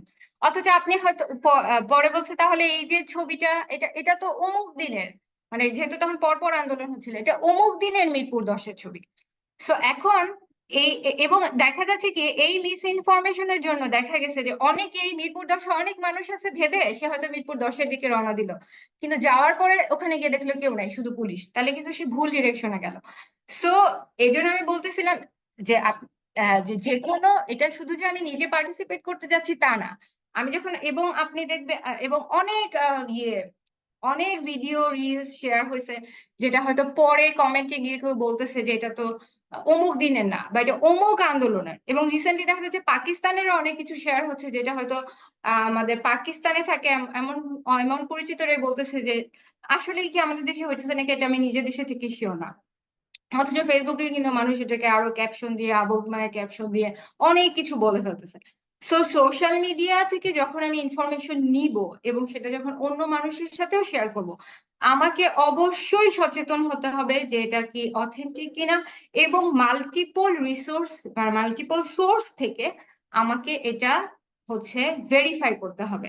আরেকটা জিনিস আমি স্পেসিফিক্যালি কমেন্ট লিখছি, যেটা হচ্ছে কমেন্টে অহেতুক তর্কাতর্কি করা থেকে বিরত থাকতে হবে। এটা আমি বিশেষ করে যেহেতু মানে আমি আজকে তো বোনরাই শুনতেছি, আমি তাদেরকে রিকোয়েস্ট করব যে প্রথম কথা হচ্ছে যে ফেসবুকে স্ট্যাটাস দেওয়া, দেখা এবং শেয়ার করার ক্ষেত্রেও আমাদেরকে চুজি হতে হবে। এক নম্বর যে পার্সোনাল, মানে আপনি একটা জিনিস খেয়াল রাখবেন যে একটা আমার প্রোফাইলটা কিন্তু আমার একটা আমলনামা, ভার্চুয়াল আমলনামা।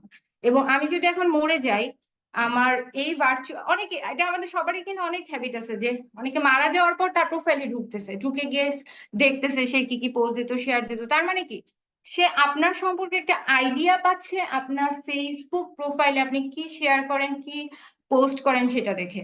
সো এই জিনিসটা সবসময় মনে রাখতে হবে যে এটা আমার, এবং সে আপনার সম্পর্কে কি হচ্ছে আপনি হয়তো তাকে চিনতেনও না, চিনেন না, তার প্রোফাইল দেখে আপনি তার সম্পর্কে একটা, তার ক্যারেক্টার সম্পর্কে একটা ধারণা করতেছেন। সেম জিনিসটা তো আমার ক্ষেত্রেও হবে যে এখন এখন যদি কেউ শোনে যে হাবিব বাবু অমুক হইলো, আচ্ছা আচ্ছা হাবিব বাবুকে, আচ্ছা যাই তো দেখি ওনার ফেসবুক প্রোফাইলে ঢুকি, ঢুকলে তখন একটা আমার একটা ভার্চুয়াল নেচার কিন্তু বোঝা যাবে যে আমার প্রোফাইলটা স্ক্রল করলে আমি কোন ধরনের পোস্ট দিচ্ছি, আমি কোন ধরনের পোস্ট শেয়ার করছি। হ্যাঁ, আমি কি আজাইরা যে মেমে গুলা বের হয় সেগুলোকে শেয়ার করছি নাকি, হ্যাঁ আমি যা তা শেয়ার করছি নাকি, যা তা আমি। তারপরে কমেন্টের ক্ষেত্রে যেটা আমি বলছি, লাইক লাইক টাইক দেওয়া তো তাও চলে, কিন্তু আমাদের মানে খুব বোনদের একটা বাজে হ্যাবিট যে আমি হয়তো তার সাথে দ্বিমত না, মানে সহমত না, হতেই পারি না আমি সহমত, তো আমার তো দরকার নেই কি আমার মতটাই তাকে ওখানে প্রতিষ্ঠিত করে কমেন্টে বলে আসা। তারপরে হ্যাঁ, কিছু কিছু ক্ষেত্রে যেটা হয় যে অমুকের কোন একটা পোস্টকে রিপোর্ট করার জন্য সবাই গিয়ে বলে যে যান ওই পোস্টের মধ্যে রিপোর্ট করে আসেন বা লিখে আসেন, বা একটা পাবলিক অ্যাওয়ারনেস ক্রিয়েট করার জন্য, ওইটা আলাদা ইস্যু। কিন্তু অহেতুক আমি হয়তো আমার এক দিনী বোনের সাথে আমার মত মিলতেছে না, তো সে এটাকে সাপোর্ট করতেছে, আমি করতেছি না, আমি এখন গিয়ে তাকে কমেন্ট করে আসলাম, তার উত্তরে তার ফলোয়াররা বা তার ফ্রেন্ডরা আবার এটা কমেন্ট করলো, আমি আবার গিয়ে কমেন্ট করলাম, হোয়াটটা সময়ের অপচয় আমি বলবো প্লিজ এই হ্যাবিটটা থেকে আমাদের বের হয়ে আসতে হবে। আর সাহাবীদের মধ্যেও আমি সেদিনও একজনকে বলতেছিলাম সাহাবীদের মধ্যেও তো মতের অমিল ছিল, কারণ আবু বকর রাদিয়াল্লাহু আনহু ক্যারেক্টার আর উমর রাদিয়াল্লাহু আনহু ক্যারেক্টার এক ছিল না। তো অনেক বিষয়ে তারা একমত হতে পারতেন না। হ্যাঁ, সো কিন্তু তাই বলে তারা কি একসাথে ইসলামের জন্য কাজ করেন নাই? করছেন। তাহলে কি হচ্ছে, আমাদেরকে ওই যে শুরুতে বলছি, ছোটখাটো জিনিস ইগনোর করার হ্যাবিটটা যখন আমি গ্রো করবে তখন সেটা আমাকে যে কোনো কাজেই হেল্প করবে, সবকিছুতে আমাকে এই হ্যাবিটটা হেল্প করবে যে সে তার মতামত লিখতেই পারে। হ্যাঁ, আমার পছন্দ হলে আমি লাইক দিয়ে আসছি, আর অপছন্দ হলে আমি এটাকে ইগনোর করে গেছি, আমার তো গিয়ে তাকে ভুল প্রমাণ করার দরকার নাই। আমি ভুল প্রমাণ করার জন্য কমেন্ট করলাম, আরেকজন কি কমেন্ট করলাম, আবার গিয়ে কমেন্ট করলাম। প্লিজ আপুরা ডোন্ট ডু দিস। এগুলো থেকে বের হয়ে আসতে হবে আমাদের এখন সময়। মানে আমি সব সময় যেটা নিজেকে মোটিভেট করার জন্য বলি যে আমাকে যদি আমি যদি দৌড় প্রতিযোগিতায় আমাকে যদি এত সেকেন্ডের মধ্যে বা এত মিনিটের মধ্যে এখান থেকে ওই পর্যন্ত যেতে হবে আমার টার্গেট থাকে, আমি কি করব, ওই মিনিটের মধ্যে ওই পর্যন্ত যাওয়ার জন্য আমি কিন্তু তখন দৌড় দিতে গিয়ে কে আমার দিকে ইট ছুঁড়ে মারলো, কে আমার দিকে হাততালি দিচ্ছে, আমি কিন্তু আশেপাশে তাকাবো না। আমার টার্গেট হবে, আমি যদি পৌঁছাতে চাই আমার টার্গেট হবে আমি ওই মিনিটের মধ্যে আমি ওইখানে কেমনে পৌঁছাবো, আমি প্রাণপণে দৌড়াবো, আশেপাশে সব ইগনোর করবো। আমাদের লাইফটাও কিন্তু তাই, আমার একটা আমি জানি না, এখানে তো আরো রিস্ক, আমি জানি না আমার হায়াত কতদিন।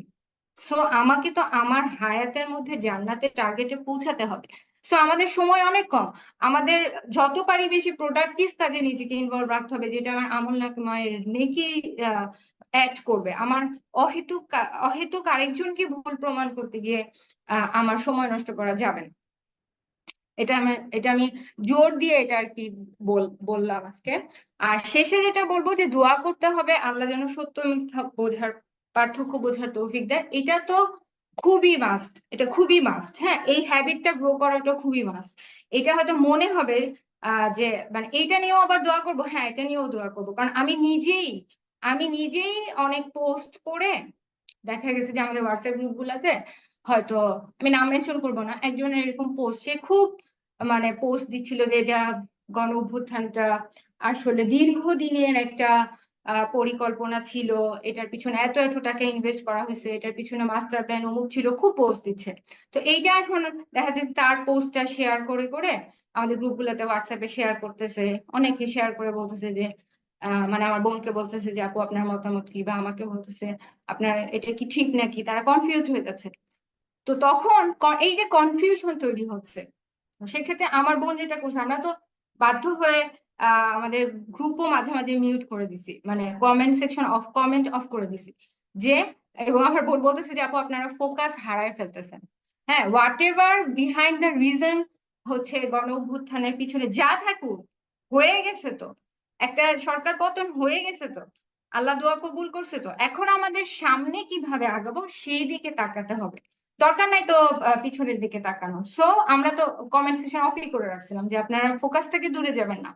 এবং আমি বলবো যে এই সমস্ত কনফিউজিং পোস্ট যখন আসবে, তারপরে দেখবেন শুধু যে অতীত নিয়ে তা না, আমাদের একটা খুব আবার স্বভাব হচ্ছে যে আমরা ভবিষ্যৎ নিয়েও, ও এইটা এটা ঘটতেছে, এটা মনে হয় অমুক যুদ্ধের লক্ষণ, না তখন আবার আরেকজন বলতেছে যে মানে সামনে মনে হয় আমি নাম মেনশন করলাম না, সবাই বুঝবেনই যে এই এরিয়া যে যুদ্ধটা হবে, এটা মনে হয় সেটার পূর্ব লক্ষণ শুরু হয়ে গেছে। একজন হয়তো পোস্ট দিল, আরেকজন হয়তো কমেন্ট করলো যে না, ওইটা না ঘটা পর্যন্ত তো এটা হবে না। হ্যাঁ, তো এখন মনে হবে আপাত দৃষ্টিতে যে আমরা সচেতনতা সৃষ্টির জন্য করতেছি, কিন্তু আসলে কি তাই?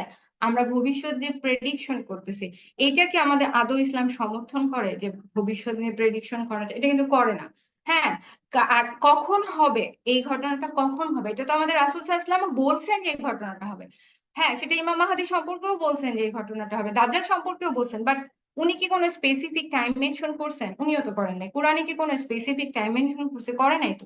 আর আমি আমার বোনের আরেকটা ডায়লগ যেটা আমার খুব প্রিয়, যেটা আমি কোট করব আবার, যে সেটা হচ্ছে, আমি মরে গেলে আমার কিয়ামত তখন থেকেই শুরু। ঠিক আছে? এবং সেই কেয়ামতের, আমার কেয়ামতের আগ পর্যন্ত আমি যদি এটা গাছের চারা হইলেই লাগাই, সেটাও হাদিস আছে যে কেয়ামত বুঝতে পেরেও তুমি গাছের চারা লাগাও, তো ওইটাই আমার জন্য সাদকায়ে জারিয়া হয়ে থাকবে। যদি আজকে আজকে রাতেই আমি মরে যাই, আমি জানি না, হয়তো আমার এই ওয়েবিনারটাই, এই যে আমি টাইমটা এটার পিছনে স্পেন্ড করলাম, সেটাই একটা সাদকায়ে জারিয়া হয়ে থাকবে। এটা একটা প্রোডাক্টিভ জিনিস হয়ে থাকবে। আমি তো হয়তো জানলামও না যে কবে তারপরে বাংলাদেশে আর কি ঘটে গেল। হ্যাঁ, রাজনীতিতে কি ঘটে আমি জানি না, আমার কেমন, তো আমার কবরে যাওয়ার সাথে সাথে আমার হিসাব শুরু হয়ে গেল, তাই না? সো আমাদেরকে মনে রাখতে হবে যে আমাদের আয়ু খুব সীমিত, আমরা জানি না। আমরা যদি জানতাম তাহলে তো একটা প্ল্যানিং করতে পারতাম। আমরা জানি না আমাদের আয়ু কত সীমিত।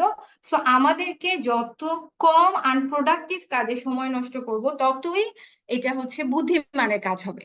হ্যাঁ, এবং এবং আমাদেরকে সেটার দিকে আমাদের ফোকাস করতে হবে। প্রতিটা দিন আমি কি প্রোডাক্টিভ কাজটা করলাম, ওই যে বললাম যে আমি আমার পার্সোনাল ইবাদত, আমার পার্সোনাল ফ্যামিলির প্রতি দায়িত্ব, এইটুকু বাদে আমি কি প্রোডাক্টিভ কাজটা করলাম আজকে, সেটা যদি আমি ঘুমাতে যাওয়ার আগে হচ্ছে প্রতিদিন হিসাব করার অভ্যাসটাও করি, এবং যদি করতে না পারি, কোনোদিন অসুস্থ ছিলাম বলে করতে পারলাম না, তাহলে যেন আর সুস্থ হলে সেটাকে পোষায় নিতে পারি, সেটার জন্য দোয়া করা। দোয়া করা ছাড়া আসলে ইয়ে নাই। আর এখানে যেটা বলছে যে কোনটা সত্য, কোন পোস্টটা সত্য, আমি নিজেও কনফিউজড হয়ে যাই যে আসলেই কি, মানে এত মানুষ এটা শেয়ার করতেছে, আসলে কি এটা হচ্ছে এটাই ঘটছিল বা এটাই কি ঘটবে? আমি নিজেও কনফিউজড হয়ে যাই। এই যে আমি বলতেছি যে আমাদের এত পলিটিক্যাল একটা ব্যাকগ্রাউন্ড ছিল বলতে, আলহামদুলিল্লাহ আমরা দুই বোন হয়তো খুব মানে ভাষা পড়েই হয়তো বুঝে ফেলি এই পোস্টার, এই লোকটা ফালতু পোস্ট দিচ্ছে, বা নিজে হাইলাইটেড হওয়ার জন্য পোস্ট দিচ্ছে, নিজে খুব জানে বোঝার জন্য পোস্ট দিচ্ছে, হয়তো পোস্ট পড়েই আমরা ভাষা পড়েই বুঝে ফেলতেছি। হ্যাঁ, আমি আর আমার বোন হয়তো মানে গ্রুপে দেখে আবার হয়তো পার্সোনালি দুজনে ডিসকাস করতেছি যে মানে আমি হয়তো ওকে বলতেছি যে এই লোক তো পুরো ফালতু কথা লিখতেছে, তো বলছে হ্যাঁ আপা আমিও বুঝতে পারছি ফালতু কথা লিখতেছে। তো এখন কথা হচ্ছে যে তারপরও অনেক সময় আবার বুঝতেও পারি না, তখন কি করে দোয়া করি যে আমি যেন ট্রু পিকচারটা বুঝতে পারি, আমি যেন সঠিক ডিরেকশনে যেতে পারি। এটার জন্য নিজেকে যেমন প্রিপেয়ার করতে হবে, আবার অনেক সিচুয়েশন আসবে যে আমার জ্ঞানে এটা কুলাচ্ছে না, তখন আমাদেরকে আল্লাহর হেল্প নিতে হবে যে আল্লাহ তুমি আমাকে রাইট ডিরেকশনটা দাও। এবং এটা সামনে যত দিন আসতেছে, ওই যে বলতেছি যে আমরা দাজ্জালের ফিতনার সময় আগাচ্ছি, তখন সবচেয়ে বেশি সমস্যা কিন্তু হবে কোনটা সত্য কোনটা মিথ্যা বুঝতে না পারা। ওই যে বলে না, ইয়েই তো আছে যে সকালে ইমান থাকবে, সন্ধ্যার সময় ইমান হারা হয়ে যাবে। তার মানে কি, সন্ধ্যা হতে হতে এমন কিছু ঘটবে যে আপনি হয়তো মিথ্যাটাকে সত্য ভেবেই ইমান হারা হয়ে গেলেন। সো তখন তাহলে আমাদেরকে কেন বলতেছে সূরা কাহাফ পড়তে এখন থেকেই? যে এবং এটা যে এটা আমি আমার লেখাতেও সবসময় লিখি যে আমি জানি না আমার জীবদ্দশায় রিয়েল দাজ্জাল আসবে কিনা, কিন্তু এই যে ইলিউশন তৈরি হওয়া, এই যে দেখেন এআই জেনারেটেড যখন পিকচার গুলা তৈরি হচ্ছে, আমি সেদিনও একজনের পোস্টে কমেন্ট করছি যে এটা একটা দাজ্জালের ফিতনা এআই হওয়াটা। কারণ হয়তো এটা সামান্য ছবি, এইটা এখন মানে বন্যার ছবিটা, অনেকে বুঝবেন হয়তো কোন ছবিটার কথা আমি বলছি। এইটা অনেকে বলতেছে যে হ্যাঁ এটা একটা প্রতীকী ছবি হিসেবেও হইতে পারে, এটা রিয়েল ছবি নাই বা হইলো, এটা নিয়ে এমন করার কি আছে না। এই আমার কনসার্ন হচ্ছে যে এইটা এআই জেনারেটেড ছবি কিনা, এইটা বোঝার মতো হিকমা আমাকে, মানে আমি অ্যাজ এ পার্সন আমাকে এটা বিল্ড আপ করতে হবে। হ্যাঁ, এবং যিনি এটা একদম দাগ দিয়ে দিয়ে দেখাই দিছে যে এআই জেনারেটেড বলে এটার এই ভুল আছে, তো অনেকে বলতেছে যে এত ভুল ধরার সময় কি হলো এই সময়, কিন্তু আমি কিন্তু পোস্টটা খুব মনোযোগ দিয়ে পড়ছি, ছবিটার সাথে আমি মিলাইছি। মিলাইছি কেন? যে ও আচ্ছা, তাহলে এআই জেনারেটেড হলে এই ভুলগুলা থাকে। আমি নিজের মধ্যে এই মানে ইয়েটা যোগ্যতাটা বিল্ড আপ করার চেষ্টা করলাম, যে ইন ফিউচার আমি যখন যে কোনো একটা ছবি দেখে যেন আমি লিস্ট আমার কনফিউশন আসে, বা আমি যেন ওই যে বললাম যেন আমি যেন সেকেন্ড থট দিতে পারি ব্যাক ইন দ্য মাইন্ডে, যে আসলে তো এটা এআই জেনারেটেড ছবি হতে পারে। হ্যাঁ, তো তখন আমি যেন এটাকেই বিশ্বাস না করি। তো এই হিকমাটা সবসময় যে কাজ করবে তা না, আমি যেটা বললাম। এই জন্যই আমাদের আবার দোয়া, যখন মানুষ ব্যর্থ তখন কিন্তু আল্লাহর কাছে সাহায্য চাইতে হয়। যখন আমার জ্ঞানে কুলাচ্ছে না, আমার সামর্থ্যে কুলাচ্ছে না, তখন আমাকে আল্লাহর সাহায্য চাইতেই হবে। এই জন্য দোয়া করার হ্যাবিটটা এভরিথিং এ ইজ ভেরি ইম্পর্টেন্ট হ্যাবিট। এই জন্য আমি এটা মেনশন করছি স্পেশালি। আচ্ছা, আমার এই টপিকও শেষ। রাবেয়া যদি কিছু বলো, আমার একটা স্লাইড তারপর শেষ করে দিব। জি আপু, আলহামদুলিল্লাহ।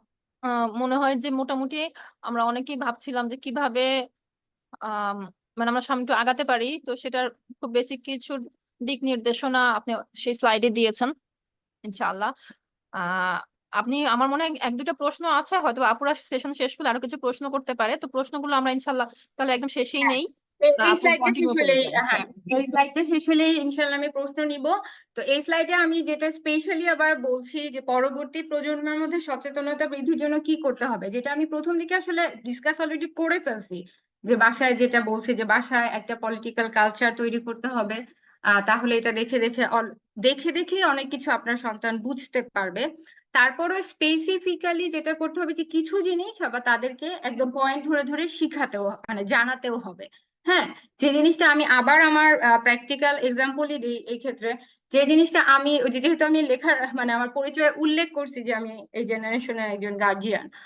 তো আমার মেয়ে তো যেমন ক্লাস 8-এ পড়ে, তো ওকে ওকে যেমন যখন আসলে পলিটিক্যাল ব্যাপারগুলো হয় কি, যে আসলে তো আমরা বড়রাও ইন্টারেস্ট পাই না, সেক্ষেত্রে বাচ্চারা তো ইন্টারেস্ট পাবে না, এটা খুব স্বাভাবিক। আর আরেকটা যেটা আমি বললাম, যে ওরা কিন্তু পলিটিক্যাল আনরেস্ট দেখে আসে নাই ওদের জীবদ্দশায়। আমরা যেরকম হরতাল, কারফিউ, তারপরে এগুলো দেখে আসছি। যে এই সময় এবারে যখন কারফিউ দিল, আমার মেয়েও বুঝতেছিল না যে কারফিউ অ্যাকচুয়ালি কি, কারফিউ কি করা যায় না করা যায়। তারপর দেখা যায় যে আমি আর আমার হাজবেন্ড যখন ডিসকাস করতেছিলাম যে মানে কু হবে নাকি, মানে বিভিন্ন রকম কু হওয়ার চেষ্টা হচ্ছে, তখন ও হয়তো শুনে বলতেছে কু জিনিসটা আবার কি।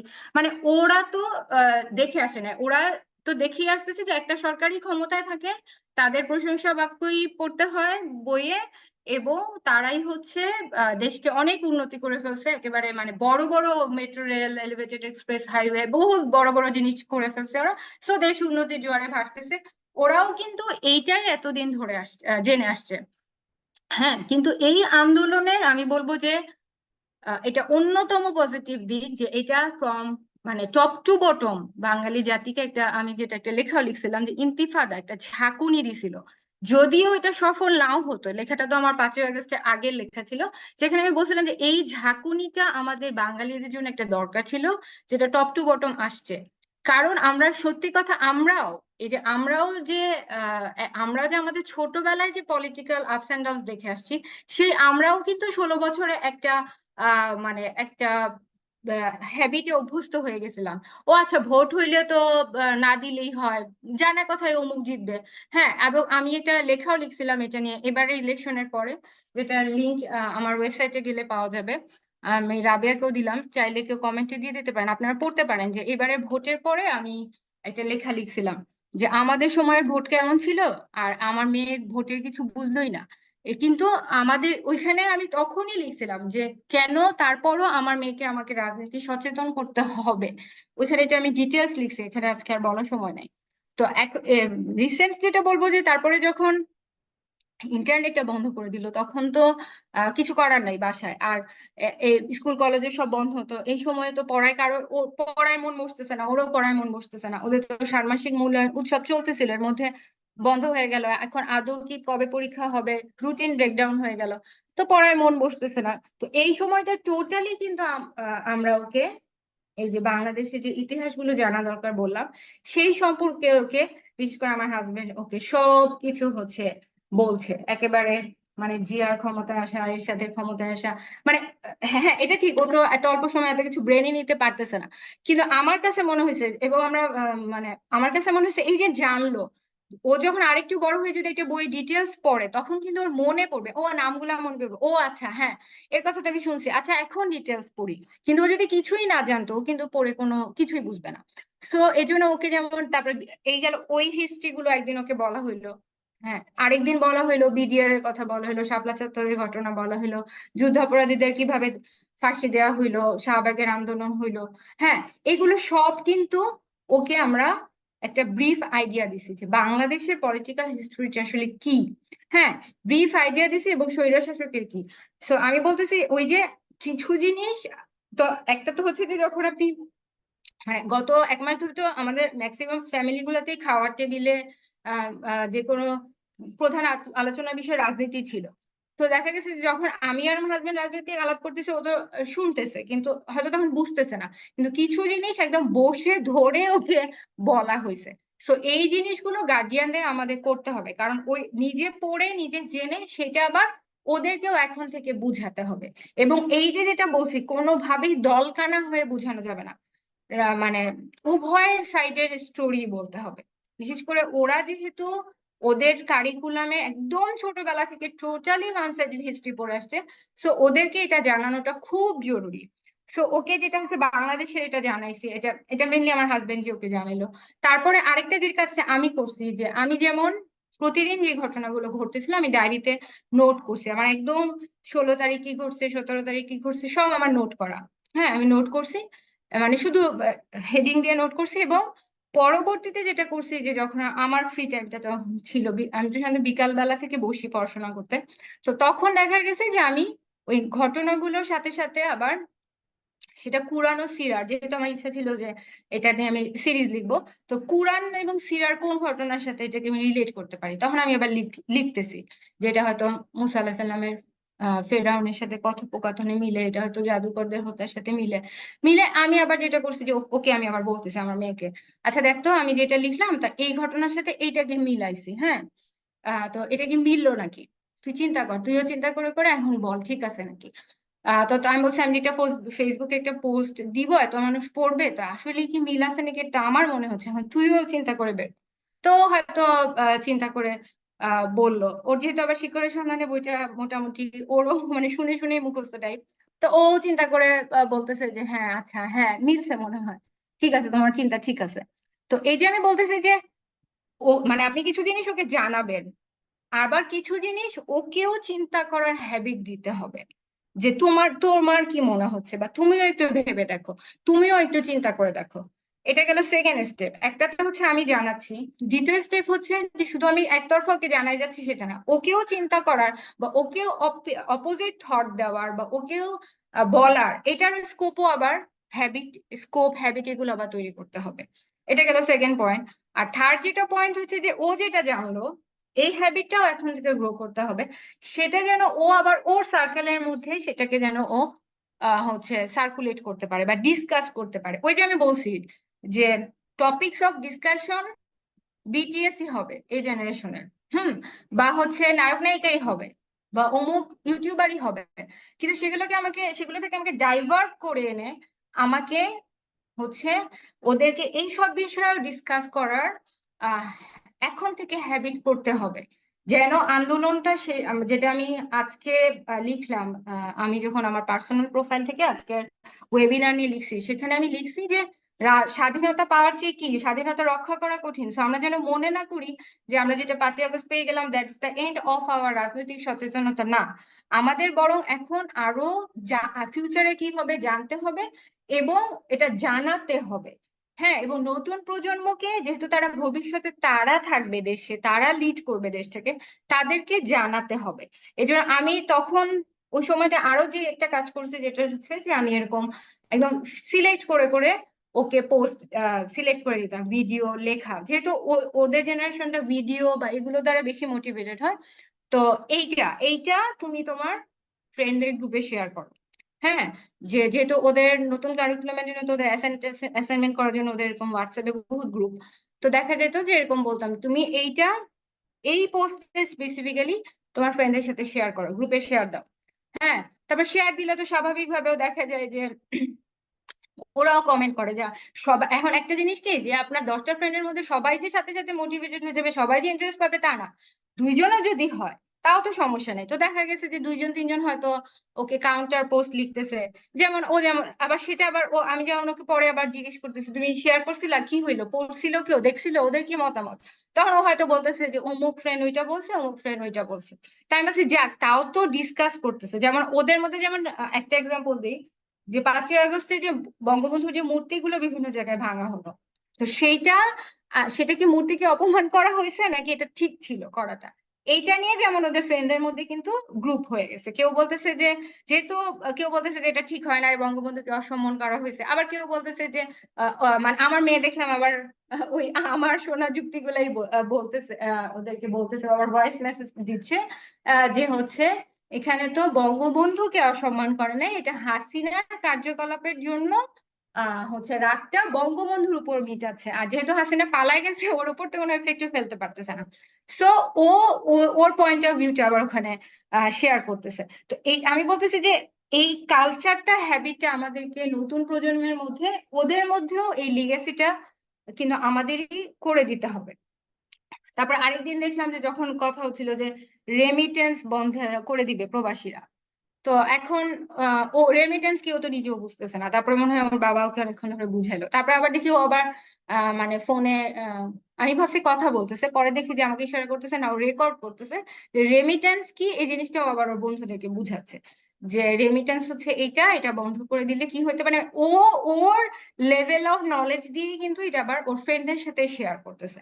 হ্যাঁ, সো যেটা বললাম যে মেয়েদের মধ্যে তো আরো বেশি থাকে যে হচ্ছে, আর টিনেজ বয়সটাতে তো আরো বেশি থাকে, ওদের হেয়ার স্টাইল, ওদের ড্রেসের ডিজাইন, ওদের এগুলো নিয়েই বেশি ইন্টারেস্টটা থাকে। কিন্তু সেইখান থেকে কিছু হইলেও, যেটা বলছি যে 100% না হইলেও 10 থেকে 20%ও ওরা যদি এখন থেকে এসব পলিটিক্যাল ইস্যু নিয়ে অ্যাওয়ার হওয়া শুরু করে এবং ডিসকাস করার হ্যাবিটটা শুরু করে, তাহলেই সেটা যখন সময় আসবে, হ্যাঁ এখনকার মতো যখন একটা আন্দোলন হবে, যখন একটা সময় আসবে, তখন কিন্তু ওই যে ভিতরে এক সময় ধারণ করছে সেটার কিন্তু একটা এফেক্ট পড়বেই। মানে যে জানে আর যে জানে না সে কখনো সমান হতে পারে না। যে যে আমার মনে হয় এই আয়াতটা আমার মেয়ের শুনতে শুনতে কান পড়ছে, যে আমি সারাক্ষণ ওকে এটা বলতে থাকি যে সো সমান হতে পারে না। ওয়ান্স আপন এ টাইমও যদি আমি জেনে থাকি, আমি হয়তো মাঝে এটা নিয়ে সচেতন ছিলাম না, কিন্তু যখন আমার দরকার তখন সেই জানাটা কিন্তু আমাকে হেল্প করবে। সো এই জিনিসটাও করতে হবে যে শুধু নিজের বাচ্চাকে বললে হবে না, তাকে ইন্সপায়ার করতে হবে সে যেন তার বন্ধুদের সাথে, কাজিনদের সাথেও এই জিনিসগুলো হচ্ছে শেয়ার করে, এটা নিয়ে ওরা ডিসকাস করে। মতানৈক্য থাকবেই, আমি এটা আমার মেয়েকেও বলি যে তোমার সব ফ্রেন্ড তো তোমার মতোই হবে না, কেউ মানে হাসিনার পক্ষেও থাকবে, এখন থাকুক, দ্যাটস ফাইন, বাট তারপরও ডিসকাস কর। হ্যাঁ, এই হ্যাবিটটা থাকুক, এটাই তো বাক স্বাধীনতা, এটাই তো গণতন্ত্র, যে তোমার ডিফারেন্স অপিনিয়ন থাকবে এবং সেটাকে আমরা প্রকাশ করার সুযোগটা দিব সবাইকে। তো এই তো অনেক কিছু বলে ফেললাম, শেষ আমার আমার যা বলার ছিল আলহামদুলিল্লাহ শেষ। সবাইকে জাযাকাল্লাহু খায়ের। আর কেউ যদি কিছু জানতে চায় তাহলে সেটা একটু বলতে পারো আমাকে। জাজাকিল্লাহ খায়ের আপু, আলহামদুলিল্লাহ সময় নিয়ে আমাদের জন্য গুছিয়ে একটা কন্টেন্ট রেডি করেছেন। আমার মনে হয় যে আমরা যারা মানে ছোট বাচ্চাদের মা, তারা বিষয়গুলোতে ইনশাআল্লাহ আরো সচেতন হবো। আপুরা একটু কমেন্টে জানাবেন যে কেমন মনে হলো আপনাদের আজকের ওয়েবিনার, কতটুকু কাজে লাগলো আমাদের এই উদ্যোগ আপনাদের জন্য ইনশাআল্লাহ। আর হাবিব বাবুকে এই মুহূর্তে যদি কোনো প্রশ্ন থাকে একটু জানাবেন। অলরেডি দুজন আপুর প্রশ্ন ছিল, যে একটা ছিল ইতিহাসের সত্য মিথ্যা কিভাবে যাচাই করব। হ্যাঁ, ইতিহাসে সত্য মিথ্যা যেটা আমি বলছি, ইতিহাস সবসময় যে লিখতেছে ইতিহাস তা সে বায়াসড হবেই। মানুষ কখনো বায়াসনেসের ঊর্ধ্বে যেতে পারবে না। সো যে ইতিহাসটা লিখতেছে, যার পক্ষ নিয়েই লিখতেছে, সে বায়াসড হবেই, সেখানে তার পার্সোনাল বায়াসনেস কাজ করবেই। এবং এই জন্য আপনি যেটা বলতেছি যে আমরা ধরেন আমরা যদি 75-এর হত্যাকাণ্ডটা কেন ঘটলো সেইটারই আমরা যদি দুইটা পার্সপেক্টিভ থেকে বলি, ঠিক আছে, যে মেজর ডালিমের মানে যারা মানে ঘটনাটা ঘটালো তাদের পার্সপেক্টিভ থেকে বই পড়ি, এবং যারা হচ্ছে এতদিন আমরা যে ইতিহাস পড়ছি তাদের পার্সপেক্টিভের বইও পড়ি, তখন আপনি ইতিহাস মানে কি সেটা হয়ে গেছে, you are not present at that time, so you can not actually find out what was the truth was, কিন্তু you cannot find out that, আপনি এটা পারবেন না। যেমন আজকে আমরা যারা এই আন্দোলনের সাক্ষী থাকলাম, আলহামদুলিল্লাহ আল্লাহ আমাদেরকে তৌফিক দিলেন যে আমরা ৭১ দেখি নাই, যেটা আমি প্রায় বলি ২০২৪ দেখলাম।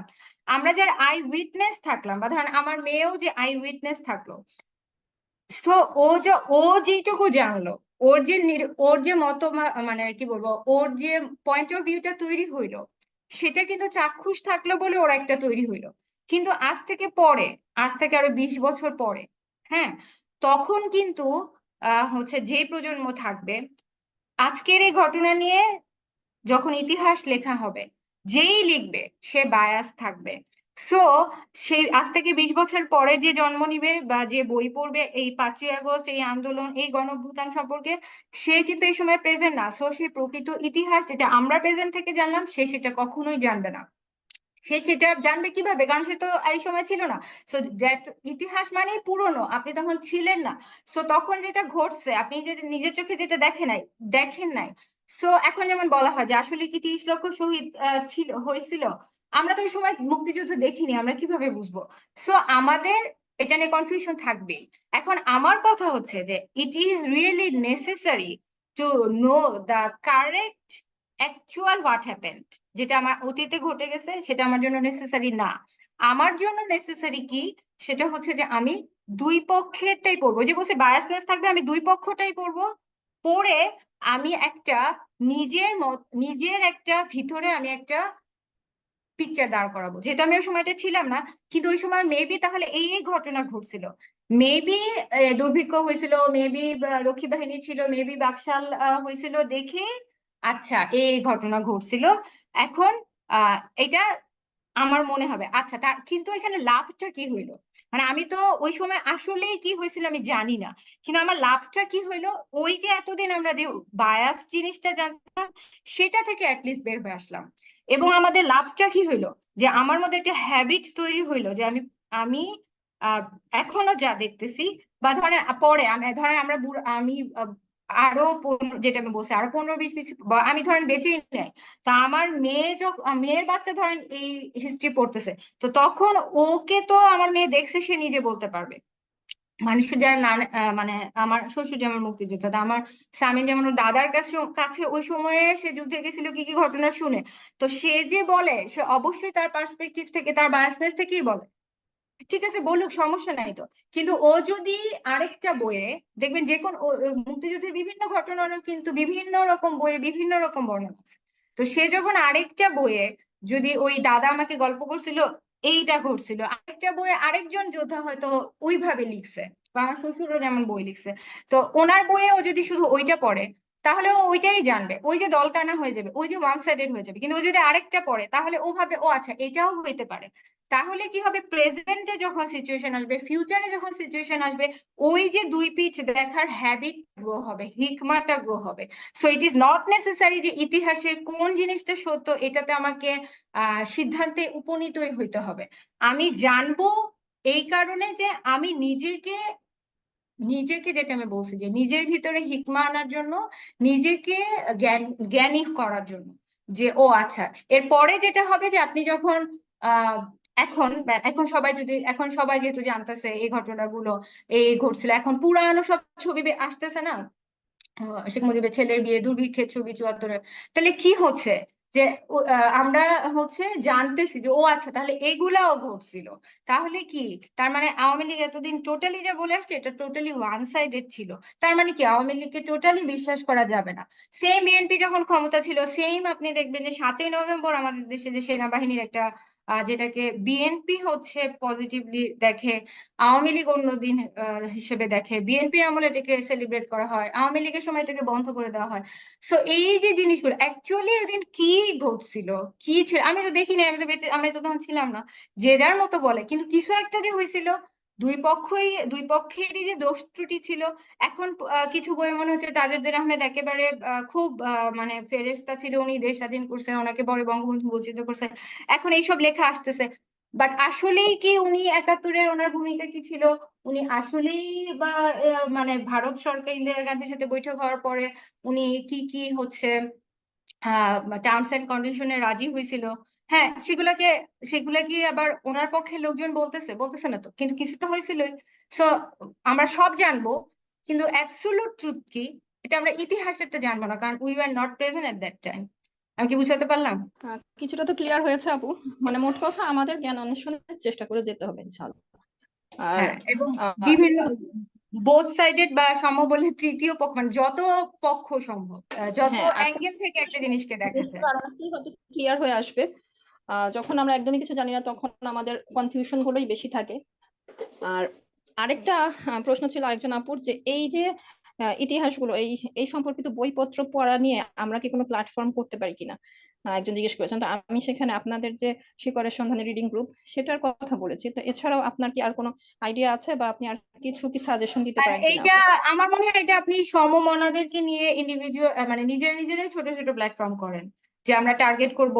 এরকম অনেক বুক রিডিং গ্রুপ তো আগে ছিল, দেখতাম আমি অনলাইনে, যে আমরা হচ্ছে একটা এখন আমরা আহ, ঠিক করলাম যে আমরা হচ্ছে আহ আমরা যেটা আমি বলছি যে 71 থেকে 72 থেকে 75-এর ইতিহাস জানবো। তো এই রিলেটেড আমরা কয়েকটা পিডিএফ বই আমরা কয়েকজনে মিলে সিলেক্ট করলাম, তারপরে সবাই পড়লাম। আবার এমন হতে পারে যে একজন একটা বই পড়লাম, আরেকজন আরেকটা বই পড়লাম, পড়ার পরে তো ওইটাই বললাম যে নিজেরা মিলেই করতে পারেন।